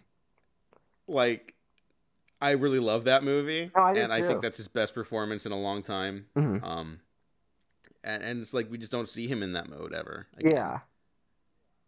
Yeah, it's just I don't and like he's too old to really do it now, right? Like to do Yeah. legend level because a big part of this is that he's supposed to Yeah. be a boy, and a part of that is how short he is, which is how Yeah. insecure he was. Apparently, they wanted Mickey Rooney in this movie at one point, and they realized Whoa. he made Tom Cruise look too short standing next to him. So that's part of the reason why Mickey Rooney is not in this. um, and but like yeah, it's weird. It's actually I guess this probably part of this is a sort of extension of Tom Cruise's insecurities as an actor, where he he doesn't like being portrayed as short, and then he was like really defensive about being perceived as gay in any way. Hmm. To the point like that's like why the South Park joke about him being in hiding in the closet is like such an extended bit. Like because there's always like I don't even think he is. It's just that he was so defensive about it. It made people, be like, "What's going on there?" Yeah. Because it feels like a lot of his posts, not just Legend, but like every movie in his career has been like a sort of attempt to reclaim his own masculinity, right? Hmm. And what's more masculine than Top Gun 2? I mean, hey, It's not just Top Gun, it's two. yeah, Two top, two gun. no one got topped. I watched that I know. movie. I was working my way there. I was like, maybe there's a topping joke here. I don't know. I watched Um, that fucking thing. how do Nothing. you feel about Mia Sarah? She's good in it too. What happened with her? She didn't really have a career. Like she does like Ferris Bueller's Day Off, right? And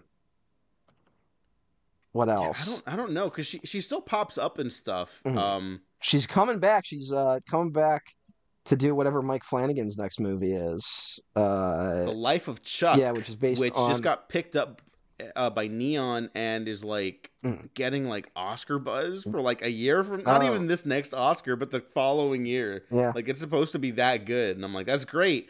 I don't need to hear about Oscar buzz 2 years out. Yeah. Hey, Thanks for that. it's Mike Flanagan, so I'll be there for it. Yeah, Uh, yeah, I'm looking forward to it totally. mhm. There's a guy who But yeah, gets she it. You know what? Give him fucking a fantasy epic. Like this, he just seems to get it with these type of stories. So, Yeah, I've been thinking about him a lot too because they just did that new Salem's Lot, which I hear is like fine, and I'm like, well, we kind of just did Midnight Mass, and that Yeah. was kind of like the best version of that since Tobe Hooper's. So maybe just don't do that after he I does it. I You think know, wasn't the Salem's Lot movie like sitting on a shelf for a long time? Like like at least a year. Like it wrapped a while ago, but I didn't hear it had any problems. It was just like, it yeah, was we're just gonna hold on to it for the streamer. it was shot in 2021. Fuck. Okay, that is a while. Yeah. So But I never heard any like. I mean, maybe there was. I literally didn't hear anything about like production problems or because anything. I think fucking Stephen King had to go on Twitter being like, "Yeah, it's done, but they're not releasing it for some reason." Like I remember something like that happening. Um, but I remember that too. That doesn't make any fucking sense. I bet Midnight Mass coming out in the middle of all that didn't help. um, Yeah, and they're like, all right, we just wrapped mm. Salem's Lot. What's this show called? Midnight Mass? Oh Oh no. no! Oh fuck! This guy just made like the best Netflix thing ever. Oh no. Did you know Mia Sarah was Harley Quinn on the Birds of Prey live action show no one remembers? No, I did not know that. What the fuck? Yeah, Are you there was a serious? Birds of Prey TV show that lasted one season. No, that I do I've remember. never seen it, Yeah. and apparently she was Harley Quinn. I don't know how Huh. present Harley Quinn was on the show, but uh, maybe I'll Wow. have to check that out now. Yeah, you kind of don't get like the Arrowverse without that Birds of Prey TV show. Yeah, A sort of like quasi spin-off attempt of a Batman mythos that hmm.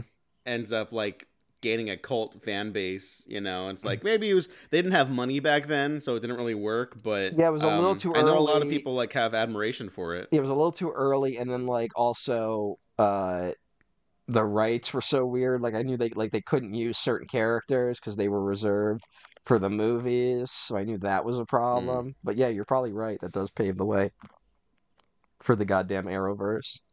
Um, yeah. Interesting. But yeah, I don't know. She kind of just hops around, and I genuinely don't know like if it was between like she wanted to raise a family or something, or she just didn't get roles offered to her as she got older. yeah, Because as you know, a woman getting older is the same thing as a woman dying in Hollywood. Hollywood fucking sucks. But yeah, it doesn't. It looks like she doesn't do a movie for 2 years after Ferris Bueller's Day Off. So. And it's a movie called Jeez. Apprentice to Murder that I've never heard of, uh, starring Donald Sutherland, um, and put out by New World Pictures. Um, Oh well, if it's New World Pictures, it's got to be good. hey, yeah, like you look at it, it's like it's a bunch of movies that you've never heard of, and Time Cop Oh, for the next 10 years. Like, I like Time Cop. Time Cop's fun, but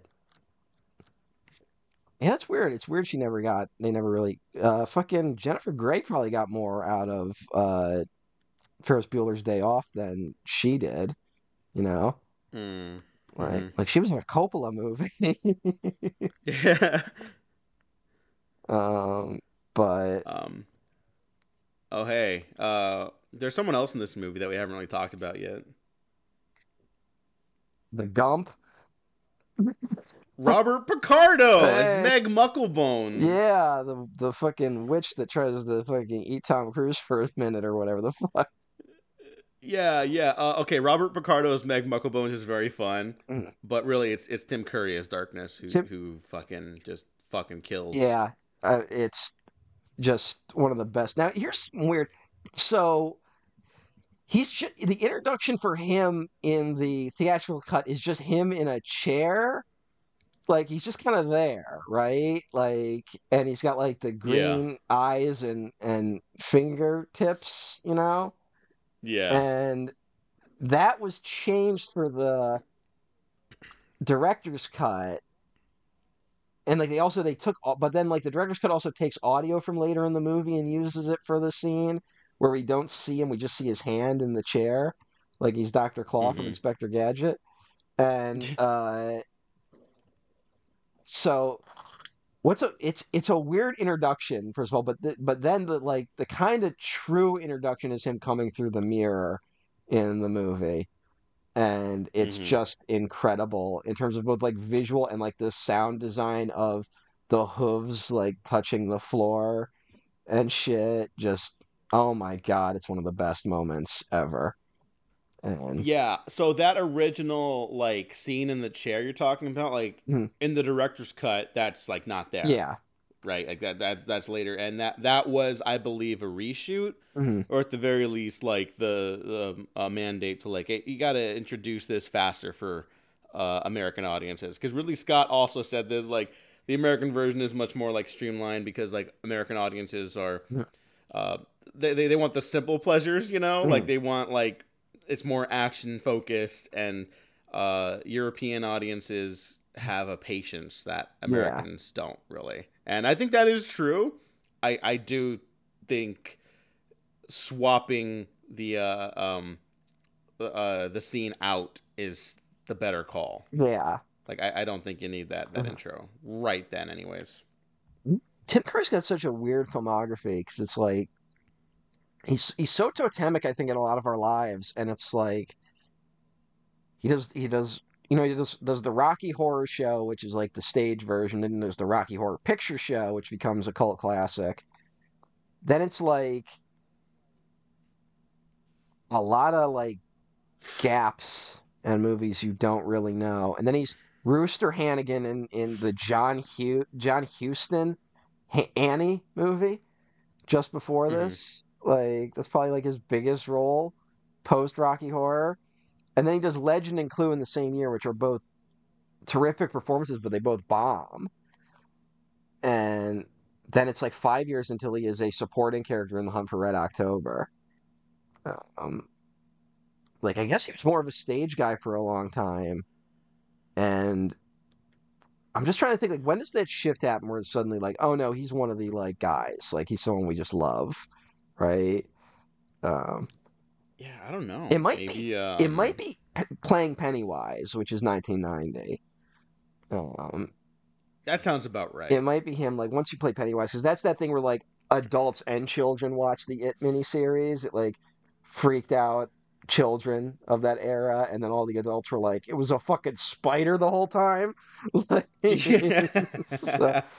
and then I think after that is just when he gets every like, oh, and the Worst Witch. I forget he's in the Worst Witch, the TV movie which people of that era love.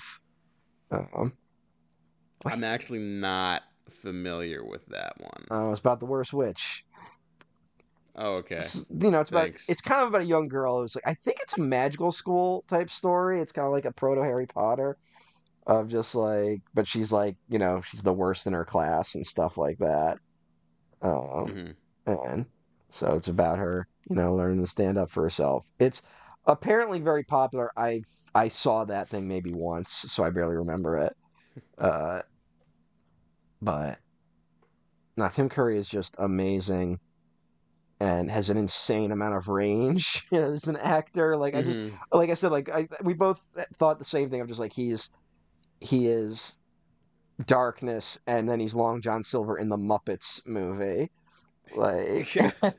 it's, uh, you know what? It might be the voice acting that really does it because I'm looking at his voice acting career, and that's like huge, Oh of yeah. I mean, of course, Wild Wild Thornberries. Thornberries, Nigel Thornberry, which he seems to get like turned into a meme every few years, right? Like, Yeah. uh, um, he was uh he was Hexus in Fern Gully. Remember Hexus, the Oh evil yeah, yeah, smog monster? It was basically just darkness if he was a metaphor for pollution. Um, yeah. he was the villain Drake in The Pebble and the Penguin, the Don Oh, Bluth your favorite movie. movie? The Don Bluth movie so bad Don Bluth had his name taken off the project. Although that was a very important movie in my childhood. I have to admit, I watched that movie a lot. Um, so yeah, and then he plays Ben Ravencroft in Scooby-Doo and the Witch's Ghost. Do you remember that? Oh, whoa! I forgot. He, Yeah. all right. Is that to be Neil Gaiman? Oh, maybe. Like now, like Whoa. when I think about it, it's like he's got like a Neil Gaiman look to him, like and he's got that vibe. If Neil Gaiman was an inspiration for Ben Ravencroft in 1999, I would like whoever made that choice to explain that right now. I would like to Yeah. know what you knew. What did you know? What did you know that we didn't know? Considering how the plot of Whoa. that plays out. Um, and then I think uh, the peak of his career is the premiere in Command and Conquer Red Alert 3. Oh yeah, obviously. So, uh, did you actually play that when you were younger? Like, did you play that, or did you just kind of see the memes later? I kind of just saw the memes. Because I played a shit ton of Red Alert 3 back in the day. No, that meme just became instantly eternal. I mean, I recommend like not just that clip of him. I am escaping to the one place that hasn't been corrupted by capitalism. Spice. Like, I'm not even, any clip of him in that game is incredible. Of just him, just even when he's just being like, "We need you to go destroy the Americans." Like, it's just incredible. Um, you know what the plot of Red Alert 3 is, right? Going to space? No. Oh. Red Alert 3, the basic plot of Red Alert 3, from what I remember, is the Soviet Union is facing defeat. So Tim Curry, I think it's Andrew Divoff, the Wishmaster, is the other Russian. Whoa! What? Yeah, and one other guy, I can't remember who the third guy is, have a time machine hidden in the Kremlin, and they go back in time to assassinate Albert Einstein. So Oh my he's god. but then when they jump to the future, the Soviet Union is now like this mega empire, but there's a perpetual third world war that's been going on forever between the Soviet Union, the Allies, and the Japanese Empire. So like they've changed history to that. Wow, no. I had no idea about that. What the fuck? And did you know J.K. Simmons is the president of the United States in it? No, but that one actually makes more sense. J.K. Simmons, George Takei is the emperor of Japan. Also makes sense to me. The third guy was Peter Stormare. Is the scientist who created the time fuck machine. yeah. Yeah. There's a lot of people that pop up in it that you would recognize. It's one of the greatest games ever made. I'm just gonna throw that out there. Command and Conquer Red Alert 3 is one of the greatest video games ever made by human beings. So I'd check that out. But goddamn, I don't think we talked at all about that. Like Rob Bottin did all this makeup. I don't know if we talked about that.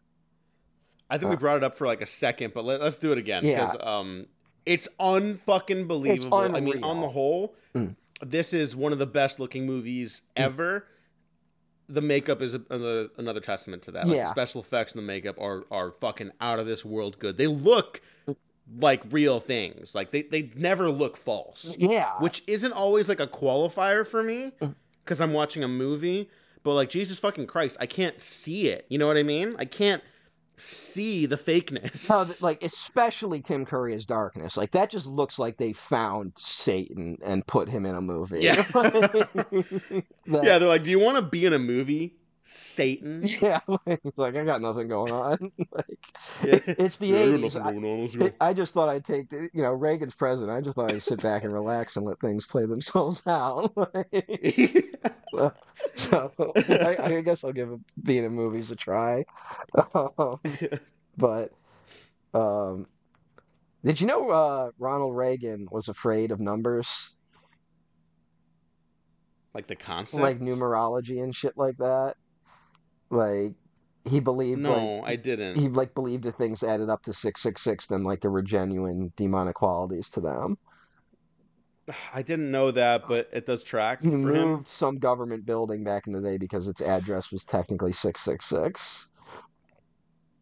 Oh, not even literally, technically. Yeah, like well, because numerology is like a weird one where it's like the Bible code where it's like if you arrange numbers, if you like subtract and add numbers to things enough times, like you're always going to get the numbers you want, right? Like you're gonna. Hmm. It's like Nostradamus. Like yes, if you subtract certain letters from words, sometimes you're gonna get predictions that seem like they match the future. And Ronald Reagan genuinely believed that stuff, so he was running things back then and building up our nuclear arsenal. It's a miracle we made it out of the 80s. Yeah, I have no idea how we're here, Yeah, frankly. I mean, I don't know how we're not all dead. yeah, it's somewhat hopeful to be like, well, if that can happen, then we can get through anything.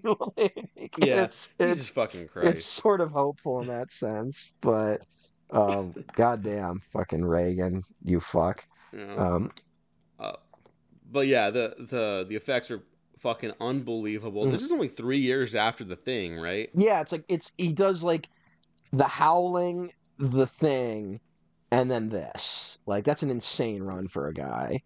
Yeah. And he only does the Howling because Rick Baker left the Howling to go do American Werewolf. Uh, do you know that story? Like, I think I did, but I haven't really thought about that in a while. like But he, the stuff in The Howling looks fantastic, too. yeah, they both Shout look out to The great. Howling. There's only like What a one shot in movie. the Howling that looks bad, but that wasn't really Rob Bottin's fault. Um, but the story is that Rick Baker and John Landis have been talking about doing a werewolf movie forever, but Landis was like couldn't get the script right. And then Landis finally writes the script for American Werewolf, calls up uh, Rick Baker, and is like, "Hey, I finally got it." And Rick Baker's like, "I'm already doing a werewolf movie." And Landis apparently was like, "You motherfucker!" Like freaked out on him. And Rick Baker's like, "Okay, I'll let my apprentice do the work on The Howling, and I'll come do American Werewolf." And his apprentice was Rob Bottin. So Rob Bottin gets The Howling, does the thing, and then he does Explorers and Legend um, in the same year. Jesus fucking Have you ever Christ. seen Explorers? No, but the fact that he did another project the same time as this one and like it came out this good Yeah. is mind blowing. Here's the thing. I know what he did for Explorers, which is the part of the movie Explorers that people usually are like, "Oh, this movie's great. I hate this movie now." um, also, Robert Picardo in a lot of makeup um, in that, and completely, completely the visual opposite of darkness in Legend, but also like looks good for what they're going for. Like you might not like the character, but it's another testament to his strengths. Rasputin's like totally just fell off the map at a certain point. Um, like Why is I that, don't know. you know? His last credit is working on an episode of Game of Thrones in Whoa, twenty four what the fuck? in 2014. And that was after another like 10-year hiatus where he did like Mr. Deeds and shit movies that don't really like, the makeup isn't What the exactly fuck? yeah, the makeup isn't exactly like front and center. And then he like doesn't do interviews. Like he doesn't do there he is on the Thing documentary that comes with most home video versions of the Thing that I think was shot for the Laserdisc, but like think about how Yeah, old yeah. that is. And you never see Rob Bottin in interviews. He isn't like Rick Baker going out and like being at tons of conventions or Rick Baker doing his like Halloween costume every year and shit like that. Um, Wow. Even though Rick Baker is officially retired though, right? Like he just said like Mm-hmm. he's done, which is kind of sad. Um, he sold off all his archives, I believe. Um, Oh. Rick Baker's last movie was Maleficent. And say what you Oh. will about that, Maleficent looked pretty good in that, and I don't think that's just because Angelina Jolie was Maleficent. No, Uh, you're right. You're right. and Yeah, that stuff does look good in that movie. and I think, and also fairly similar look to the fucking Darkness in Legend, kinda with the horns and stuff. Oh yeah, I think yeah, I think we yeah. drew the parallel already between Legend and Sleeping Beauty, the Disney film, which we are also both fans of, which is another incredibly simplistic fairy tale. Like this is even below that in terms in Legend is even below Sleeping Beauty in terms of story simplicity, right? Of Mm-hmm. but goddamn, I love them both. Uh, it's just a good movie. I don't fucking know. I'm not No, like no.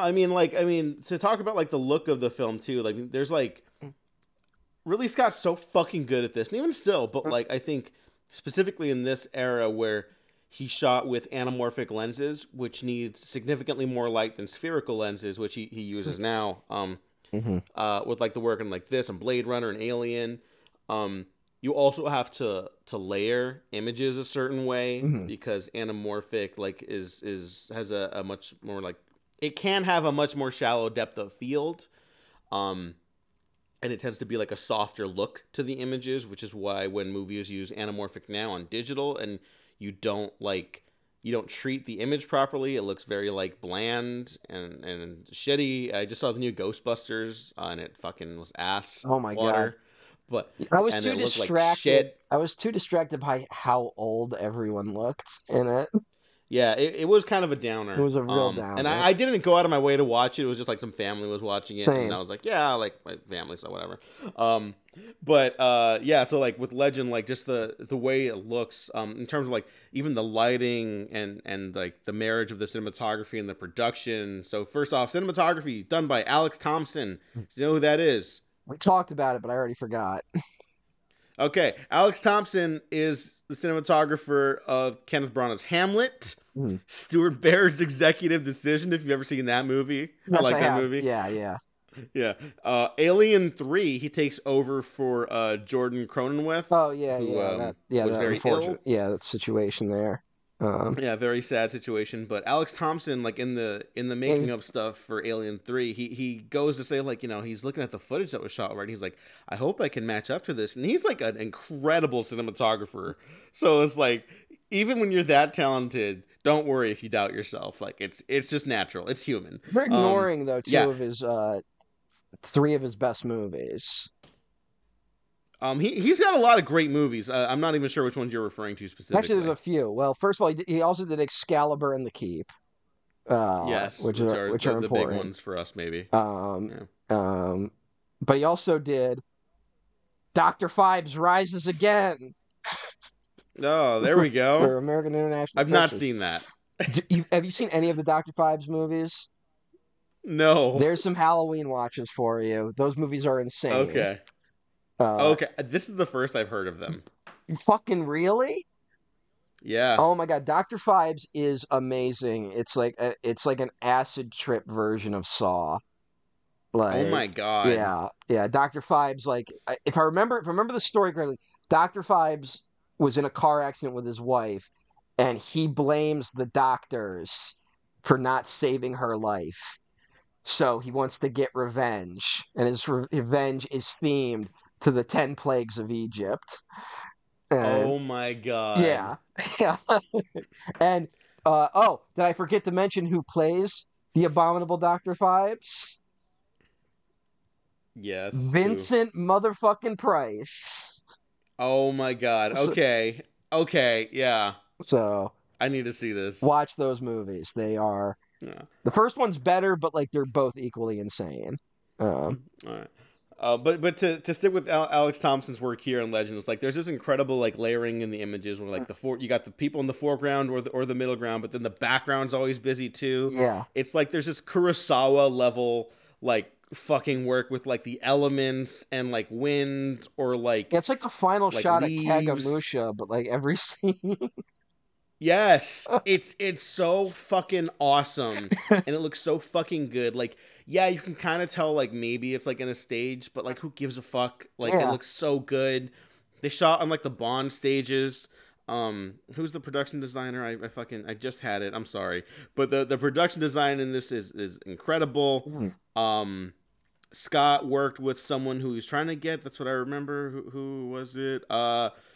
He hired Alan Lee as like the visual consultant, and they're the guy who goes on to do like the concept art for Peter Jackson's Lord of the Rings. But also somewhat controversial in the Tolkien community. As I've heard. But then eventually they're replaced with someone named Ashton Gorton, who Ridley Scott wanted to work with on Alien and Blade Runner and couldn't get them for whatever reason. And they've worked on like Blow Up, Antonioni's Blow Up. Have you ever seen that movie? Yeah.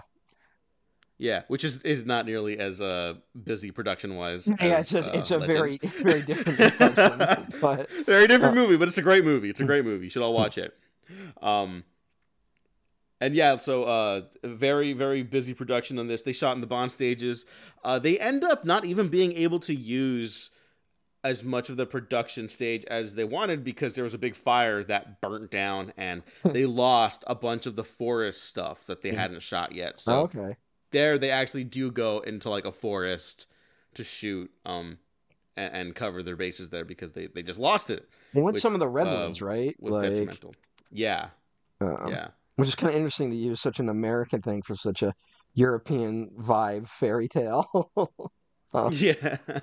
I think it adds like a layer of like fantasy to it, though. Where it's like this stuff shouldn't really go together, but wasn't Endor shot around redwoods too? Like, yeah. Or you know what? The sequoias, I think. Oh, Excuse me. The sequoias are where they. Okay. Yeah. Yosemite. Maybe that's it. Yeah. No, Yosemite National Park. Yeah. So, I mean, there's some fantasy looking places in the States too. But yeah, that was too bad. And there's one of the production guys in the making of was saying like there's this like camera move that was gonna like really showcase like, all right, we built this whole fucking forest set and we're gonna take you through like almost the entire thing to lay out like the environment for this sequence. And it only exists in like the making of footage now because they ran like a test run, right? And it's so good. It looks so good. Oh, and damn, that sucks. It's such a fucking shame that it's all gone. But at least they got it, on some capacity to show off their work. Yeah. And Risk only lost like a few days in doing it too, which is interesting. I think that's why Ridley Scott kept working, is that he could have major setbacks like that and they wouldn't like blow up in his face. Has Ridley Scott ever had the like out of control production budget situation?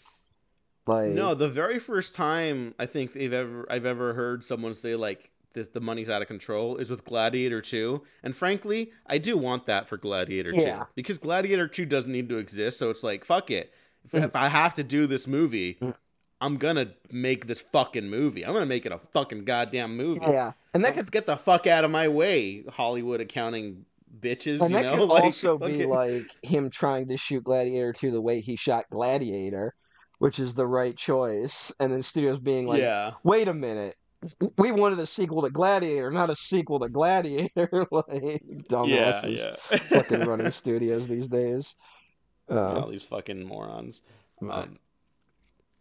Yeah, but like here, there's a story also where when the fire started, he was cutting some scenes, right? Like in the editing bays. Oh my God. They're like, oh my God, like Pinewood's on fire. He's like, fuck off. Like, that's not funny. And then eventually he sees more people going outside and he was like, ah, fuck. And then he sees the smoke and he's like, is that? And they're like, yep. And he's like, all right. Well, no one's awake in the States yet. So I'm going to go play tennis and I'm going to deal with this later. But he plays tennis to like de-stress. That's like his therapy, right? Yeah. And then when the guys wake up, like in Hollywood or whatever, they're like, all right, shit, let's figure this out. Where's Ridley? And they're like, oh, he's off playing tennis. And I guess one of the guys was like, you know what, that sounds like a good idea. Let me go do that too. Everyone kind of takes like the day and they're like, all right, we got to reassess. And it's like, maybe that sounds like foolish now, No, but like that's the I don't know. attitude. To me, that sounds like a good idea. No, that's the attitude you really want. Like, because what is really Scott supposed to do? Fucking like summon the spirit of the ocean to wash away the fire? Like, you can't do anything. You just have to let it Yeah. burn. Like, at a certain point, when Yeah. a situation's out of your control, you're just like, I'm gonna head out for a minute. Like, I think we've talked about that. We're like, if you're working on something and fucking like you're like halfway done and then like it breaks or it falls apart or you realize you fucked up and have to start over, you got to do that moment where you're like, I need to step away from this before I can retry this again. Like it's I cannot fix this right now. So I don't know. But yeah, they also moved to another soundstage just for some of the stuff, which made it easier. And yeah, but thankfully no one was hurt. It was during lunch, and I guess it was such a severe fire because of like the layering and like the depth of the production design and like the art department and stuff. That everyone who was interviewed in like that making of about it was like, people would have like died if we were there. Like there's no way like we would have all gotten out, and people would have tried to save it because it was just like such an extravagant work of art that they basically created, you know? And it's like, why wouldn't you try to save that? Yeah, we could be sitting here talking about, and this is when the career of Ridley Scott was unfortunately cut short when he ran into the flames to try and save his set. But thankfully that didn't happen. Yeah. Can I jump to the endings that are different? Yes, because there's like 3 different endings, right? Yeah. So the American version, Jack and Lily, you know, after they defeat Darkness, and I want to say that when they defeat Darkness, they shoot him out of his window into space, and he ends up in the void. Yeah. Which is like so awesome and weird and different. It's like, how does that work? Who gives a fuck? I don't. Fuck off. Yeah. So Jack and Lily, like, you know, they love each other, and then they watch unicorns come back, and then they run off into the sunset together. He gets the ring that she threw in the lake earlier. Like, yeah, true love's kiss wakes her up, and then it kind of ends with Darkness fading over the screen and laughing. And then it cuts to black or whatever, fades to black, and I don't like that ending. No, I don't like the Darkness laughing. I think it sends a mixed message. Was someone foolish enough to think there was going to be a sequel to this? Maybe. Some executive like, this is a franchise starter. I know. Because like you're something like. And I say this as a comment, there's no one sitting around talking about rebooting Legend, right? No one's sitting around being like, because you can't do anything with it. And I think that's a good thing about the movie. But yeah, they're trying to do the thing of like, you know, that they have, you know, it's like an original sin. There's always going to be that element of darkness within humanity, right?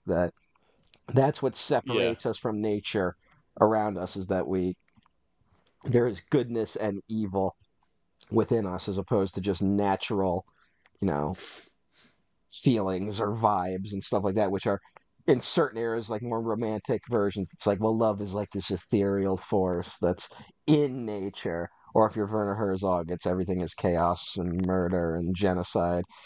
But so really depends. But I also think you can get that message about like the darkness being in all of humanity and life by just the way like they defeat him. They have to trick him. They can't take him head on, right? Yeah. So like trickery, you know, like sinning, whatever. But also like even the unicorn horn, right?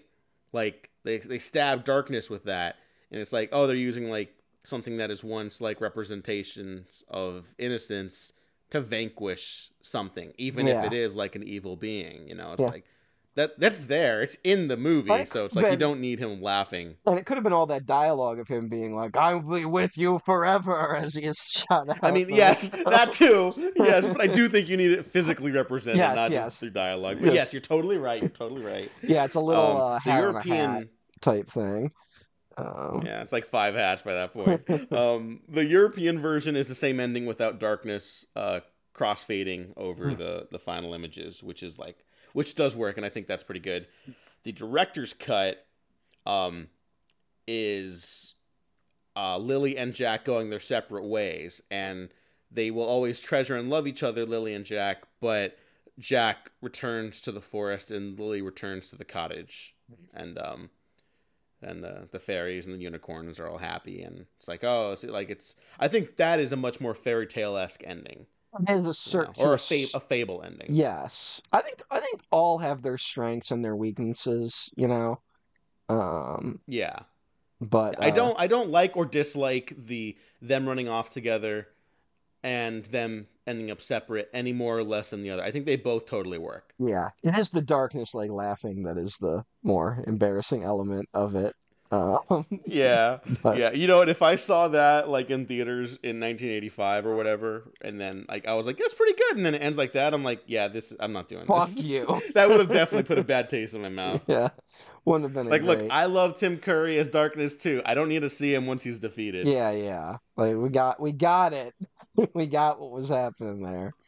Mm. So, uh, Um, but that was Legend, and I think it fucking rules. yeah, Um, this is a great movie. I will say just really quick, last thing about William Horsberg's work on this. After he wrote this first draft of the script, mhm. Ridley Scott read it and was like, "This is fucking it. Let's go." And Horsberg was like, "Oh, great. I guess we're making the movie." And then later, Ridley's like, "No, no, no, no, no. This is to get us the green light. We're gonna have to work on this more. I'm sorry about that." And he was like, "Oh, is that not how movies are made?" And Ridley Scott's like, "No, absolutely not." And so they did like 15 revisions, which Yeah. that's a lot. But I found the original draft, or at least the second draft of the script, Did you have time to which read it? is 200. No, it is 205 Oh pages. my God. So significantly longer. So Ridley Scott Um, lied to a bunch of executives to get this movie funded. I mean, maybe because it's like he's coming off of Blade Runner, which is like a notorious bomb for the time, and now it's everyone's favorite movie, rightfully so. But pretty significant bomb. Same weekend as The Thing, Me, right? Like we have two movies same weekend that have yep, that and they both reputation. fucking die Yeah. on the vine. And they're both like in my top five. So, I guess like maybe the clout of Alien was just good enough, or frankly, this was an era of film when producers would be like, "Yeah, that sounds like a good idea. Let's try that," you know. Yeah. And not well. The algorithm said that the fans wouldn't like it. The franchise potential of Legend. Yeah, You know? we plugged this movie into the algorithm, and it said a better idea would be to increase CEO pay and cut funding for Yeah. more projects. I don't know why the algorithm keeps saying that, but we got to listen Yeah. to it. It's the algorithm. It says the money should And, go to the top. yeah, and if I, Bob Iger, decided to cut thousands and thousands of jobs across the Walt Disney Corporation and suggest the idea that writers should lose their homes, I think I should receive no consequences for that as well. Yeah, I mean that's just. If I were Bob Iger but saying that, but Bob, allegedly. but look, Bob Iger didn't. It was the algorithm. The algorithm just happened to say all of those things.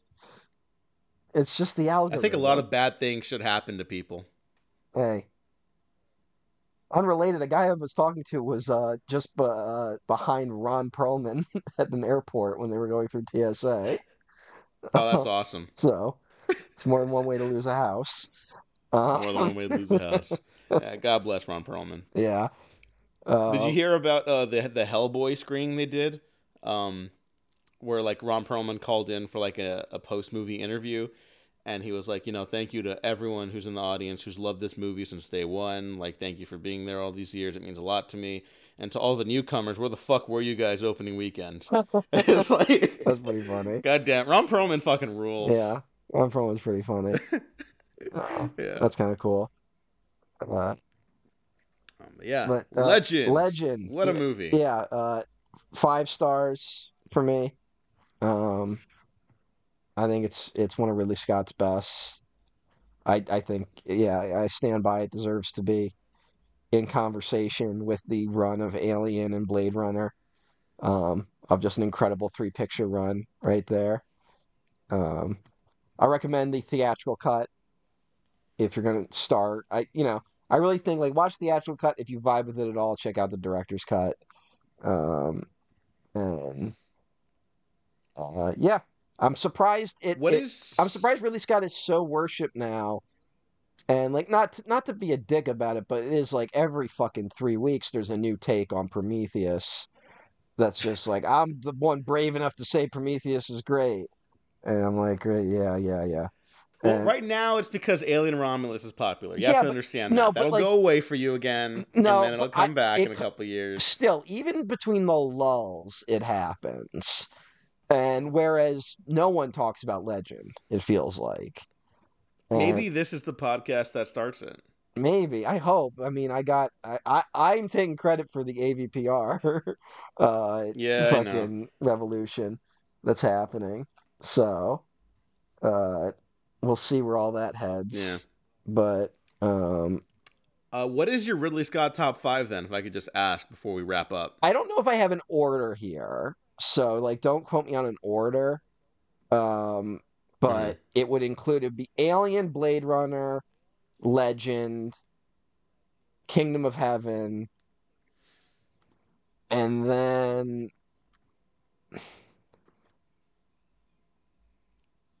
I Say think it. I think Thelma and Louise. I think I'm gonna. Oh, okay. I thought you were going to say The Counselor. That's pretty good. No, the it is like I kind of Counselor has to kind of take up the rear just because it's such an odd movie. like it's it's it was really a debate between Thelma and Louise and American Gangster, and American Gangster just has that problem of like the Russell Crowe story isn't bad, but it's not as interesting as the Denzel Washington story. You know. Yeah. um, Yeah, yeah, which yeah, is like the totally. one problem. Also, whenever it's streaming, it's only the theatrical cut, and I prefer the director's cut, except for the ending, which I think is a little too long. But hey, um, I don't remember the difference in the ending, actually. the difference in the ending, I guess I got to rewatch that. it's very strange. The theatrical ending of American Gangster is literally him getting out of prison, right, and on the street, and Yeah, I remember that I one. think some kids walk by with a boombox and you hear them playing "Fight the Power" on it, and then it just ends. Um, and in the director's cut, he meets up with Russell Crowe and they kind of walk the neighborhood again. He points out like what's changed, where like stuff that was like, oh, this was this at the beginning of the movie. Now it's like an electronics store, you know. And it's kind of Mm. it's just a little like you didn't need that. Like you just you didn't totally need it. We got it with the kids walking by with the boombox, right? Like Yeah. you get the I mean, point. that's the difference in Ridley Scott's like approach to movies before Mm. and now, I think. That's a good summation in a way. Yeah, that he over explains sometimes or something. I don't know what's up. Um, I mean Spielberg has No, that same I think over insecurity. explaining too. Spielberg kind of has that insecurity sometimes where he will over explain his ending or not trust the audience to get it, right? Like Hmm. he's done that occasionally. Uh, Yeah. And hey, sometimes it's down to like just having a producer in your corner, you mhm. know? Like just having like, no, that's enough, or like, we do need more, even if they don't. Yeah, You yeah. know? Someone who's It willing happens. to help you or say no to you when they need to, right? Like, Yeah. uh, Yeah. and it's harder to say no to some of these older guys. God, even Ridley Scott's picture on Letterboxd looks angry. Like, Yeah, but he's like a fun angry, I think. yeah, who knows? I I don't. mean, I'm saying as a fan, I'm not saying to. I don't know any like horror stories or anything like that about working with him No, either. I'm just saying like from a distance, like there's like a fan YouTube account that always tweets like Ridley Scott's or like posts about like Ridley Scott's like most badass moments or whatever, and then always opens with like a GIF of like sunglasses falling onto Ridley Scott's face, mm, and then he's just like talking shit at like those director round tables and stuff like yeah, that. yeah, it seemed to, That's fun. but like the only time I've ever heard anything was kind of the production of Alien, where apparently he was a little intense. But that's literally like his second movie, so that could have just been Yeah, like, yeah. he was just getting into it at the time. So Hmm. because I think he yelled at Sigourney Weaver like, and she cried or something. Yeah. But then he apologized. So. which is better than a lot of And directors of that era. Um, yeah, and then they still work together a couple times, yeah. so it's like, okay, at least like that's put to bed. Mhm. And apparently, Yaphet Kotto was really intense on the set of that movie. Yeah, Yeah. and which is like nakedly obvious in the making of stuff for Yeah. that. So check out those alien docs; those are really fucking They're fantastic. really good. Yeah, Yeah. it's like those and Lord of the Rings are like the best making of docs like ever. Yeah, frankly. and they also, when the studio tricked us into thinking quadrilogy was a word. Yeah, but you know what? Fucking, that's the best invention of a movie studio of all time. That's a great word. I love that word. Have you ever seen the giant alien head quadrilogy box set you can get from back then? Like it was like the extreme like collector's edition version. No, It's like I don't need that though. That's a little much. you might like it. It's the xenomorph head, and you pop the head open, and all the discs are inside. So That's cool. I'm not a stickler for like how I organize my movies, but I don't need no fancy stuff yeah, you like that. I don't have the just give me the shelf box space. set. You know, the shelf space for it. I mean that too, but it's like I don't need the bells and whistles. You know, I'm a salt of the earth kind of movie Yeah. watcher, I guess. Yeah. It makes more sense though for like fantasy and science fiction films. Sometimes they do these insane box sets for like Midnight Run, and I'm like, I love Midnight Run, but like, I don't. Yeah. What more do we need? Like, I don't No, need. no, totally. I mean, like to the extent that I'm like, I remember like the Amazing Spider-Man 2 Oh when my they God, thought yeah, that movie was gonna be a the big hit. You remember? infamous, Yeah, the Electro head. the infamous Yeah. Electro head. Yeah. Good Lord. And then they stopped doing that for all Marvel movies. Did you notice that? Oh, really? Yeah, I think like the Infinity Gauntlet is like the only thing they do, and I don't even know if that's for like the discs. I think that's just a thing they sell. Huh. That's how poorly received that was. Let me see how much the Electro head box set goes on eBay right now. It's like $5. It's you can get it for $50 with no discs. Okay. So someone Well, so there's another one that just it looks like it does have the discs, but it's also $50. So $50 seems to be the asking price for it at this point. So if you want to have that, I have the Dr. Manhattan head from Watchmen. oh my God, is that why they did the Electro head? You think Maybe, but they like were like we the already have the mold. but the Dr. Manhattan head is like really thin. Like it's not like a big round head. It's just like remember when the Simpsons did like those like plastic faces on the DVD boxes? Mm-hmm. It's a little closer to that. It's not like a giant thing. Like it can slide onto the shelf as easy as a DVD, just slightly different shape because it's Dr. Manhattan's face. I have 3 versions of Watchmen, a movie I don't like.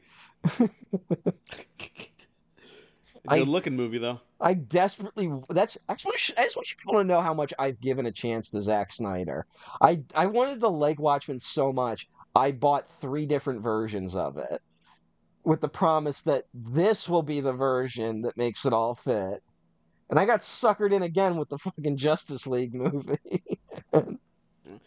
Look, I'm gonna go back to batting for Zack Snyder when he gets a different cinematographer. Yeah. That's it. That's my stance. That, and there needs to be someone to slap him if he suggests making a movie over 90 minutes. I'll give him 2 hours. I will give him 2 hours. I can do that. He should aim for 90 minutes. And he's like, what do I cut? And I would go, the dialogue. See these scenes where people are talking? Make them as short as humanly possible. I mean, no joke. That is the approach a lot of people should make, I think. Yeah, no. Like, not even that I don't love dialogue. I'm not even advocating for the return of silent film, although maybe I should. But, like, you know, keep it simple. A lot of the time, you don't need these Mike Flanagan level monologues. Yeah. But I love Mike Flanagan's monologues. Yeah, if you know can what I mean? write a monologue like Mike Flanagan, then you should write that. But if you can't do that, then don't do it. Like, Yeah, it's a case by case basis. yeah, you're well, yeah. Like, I didn't need dialogue from the characters in Legend, for example. yeah. As much dialogue. Well, we talk about like with except for Tim Curry. you talk Except about for Tim that Curry. script being so long, and I bet a lot of that revisioning was like a lot to make it fit the budget, but also to get these things to work backwards from a visual idea as opposed to a narrative idea, right? We talked about him wanting to let cinema serve it more than story serve it. Like that's why it's not an adaptation of anything. And I think Zack Snyder could take some lessons from that, but he's too addicted to fucking The Hero with a Thousand Faces. So, like, if we go back in time and stop Zack Snyder from reading Hero with a Thousand Faces, he'd be one of the great film directors right now. So, there's always hope. There is always hope. So long as there is light, there is hope. Someone said that once. So long as there is Ridley Scott, I have hope. All right. When Ridley Scott is no more, I give up. Ridley Scott's got maybe 5 more years in him. No offense, he's an old guy. He's old, but he's also like ornery British, so like those fuckers. Yeah, he fucking moves, man. Yeah, I don't know. He's like that king. He's a machine. He's that king that like refuses to die. Like all his children are like all angry at him because they want the throne. And he's like, he's fucking Logan Roy. Yeah, he's Logan Roy over cinema. I fucking love it here. His children are the franchises he oversees. Like where it's like, oh, you fucking. I have you beat. Yeah, and then when Fede's movie's a hit, he's like, "They've got some fucking juice here. They got some fucking juice." Here's the question. They talk about this. I actually don't have an answer because. Brian Cox apparently asked, what's his name, the creator of Session, this is like, does Logan Roy actually love his children? He said he needed that question answered, but he never said what the answer was. What do you think? I think he thinks he loves his children. Mm-hmm. I think it's like sorry to do this towards the end of the recording, it's like the Thanos thing in Infinity War, where he thinks he loves Gamora. Now, the problem with that movie, fundamentally, is that that's not love. That's abuse. Yeah. So he shouldn't actually get the stone, which would make that movie interesting, right? And I think Logan Roy thinks he loves his kids. That's why he's doing what he does. He thinks he's doing it for them. Whether or not he is, I think, could be up for debate. I don't think he is doing it for them, fundamentally. Yeah. Because he never steps away. Every opportunity he has in the show... That's the inciting incident of the show. He's like, "Yeah, I'm gonna stick around a little bit, actually," and that's what fucking throws everyone into a fucking hurricane, you know. And so I don't think he does. And to Brian Cox's credit, he himself has gone on to say, "I think he does love his kids." All right. And I think that's just his living in Logan Roy's perspective. That makes sense for him to say that. Okay. I don't think he loves his kids, though. I don't think that's love. Yeah, I don't think I mean, it could be that thing like a guy like Logan Roy doesn't have the capacity to really love his children, even if he thinks he does, but he probably doesn't even know what that is at this point. So. Yeah. What a good show. Good show. I mean, also, maybe this is a good sign of us, if we can't comprehend an evil like Logan Roy, there is good within us. Yeah, maybe. So. Maybe. Hey, did you notice that the Pazuzu statue from The Exorcist is straight up in the background of one of these shots? Wait, what the fuck? Really? I noticed that in one of the shots that like the one statue has the outline of Pazuzu. What the? Hold on, I have to. I'm gonna end the episode soon. But what? Really? Yeah, and it seems to be on the Blu-ray I have because I had the movie on in the background. It seems to be in the opening menu for the theatrical cut. It's like right in front of the fireplace, it looks like. It could just be like an image that just exists that I'm ignorant of, right? Like, oh my god! In Ridley Scott's movie Legend, the statue of Pazuzu from The Exorcist is visible as an atmospheric prop in 2 shots and appears as a silhouette each time. Once in Meg Mucklebones' swamp, and later in the long shot of the chained-up unicorn. There you go. Wow. This is the movie that keeps on giving. Yeah. There's probably more to discover. Truly. It's probably going to be a regular for me to rewatch it for a while anyway. Yeah, I've been listening to the Tangerine Dream score on a regular basis since rewatching it. And then I switched over to the Jerry Goldsmith score, which I texted you. I was like, yeah, I'm flipping between them. I stopped flipping, and I'm just kind of in Tangerine Dreamland again. Especially because we're just coming, like, at the time of release, we're coming off of spooky season. And, like, Near Dark is a recurring revisitation for me every year. And that score is also just fucking undeniable to me, so... I'm looking up how much. Great stuff. I'm looking up how much the synthesizer they used goes for. A used version of it. Well, it looks like a part of it goes for $800, so I'm guessing it's pretty expensive to get a whole one. Yeah. So. All right. Coming up next, though, because we recorded these out of order, I believe our next episode is actually City of Lost Children, a movie I've been trying to get you to watch for a very long time. Yes, you have. I've seen it once. I'm pretty sure I have, anyway. Okay. We will... If I watch and I realize I have no memory of this place, like, then I'll know what's up. But, yeah, so that's one I am looking forward to it, though. I think good run. I've been enjoying the movies. Yeah, this is good, and we have stuff to talk about. Yeah, even when I like brush up against stuff, there's been elements from each thing that like I find engaging. So yeah, it would be funny if like because we're recording the previous two films after this. Yeah, those were the two that break actually us. We end up fucking hating these. Yeah, those are the ones that break us. You know what? The audience already knows this, so this is only a spoiler for you. But I ordered a paperback copy of The Keep to read. Not a great book. Okay. Not a great book. So, it oddly, I was kind of reading it, expecting it to be like, okay, this will fill in the gaps that are missing because there's famously The Keep was edited to shit. No, it turns out the book has basically all the same problems the movie does. So, oh wow, yeah, we'll talk about that. We'll talk about it. We have already talked about it to the people listening. So, you'll get a good breakdown of what's up with The Keep. Yeah. Yeah, well, I'm looking forward to listening back to that at this point. Yeah, and, go. Looking forward to City of Lost Children. Yep. And this has been a good run so far of movies, so I'm looking forward to how these play out. Yeah, Matt, thanks for joining me as always. Links down to our stuff below. Check out all that stuff. Check out the Patreon. Check out the Lost recaps. Check out everything we got going on. We'll have I think we're about to do a Halloween Hangouts episode. It might be live. I don't know. Or we've done it already, and you can check it out over there. Thanks for listening, everyone. Thanks for watching. Like and subscribe. If you didn't like this episode, like and subscribe anyways, because you'll definitely find something you do like. So take care. Thanks for watching. We have been professionally unprofessional.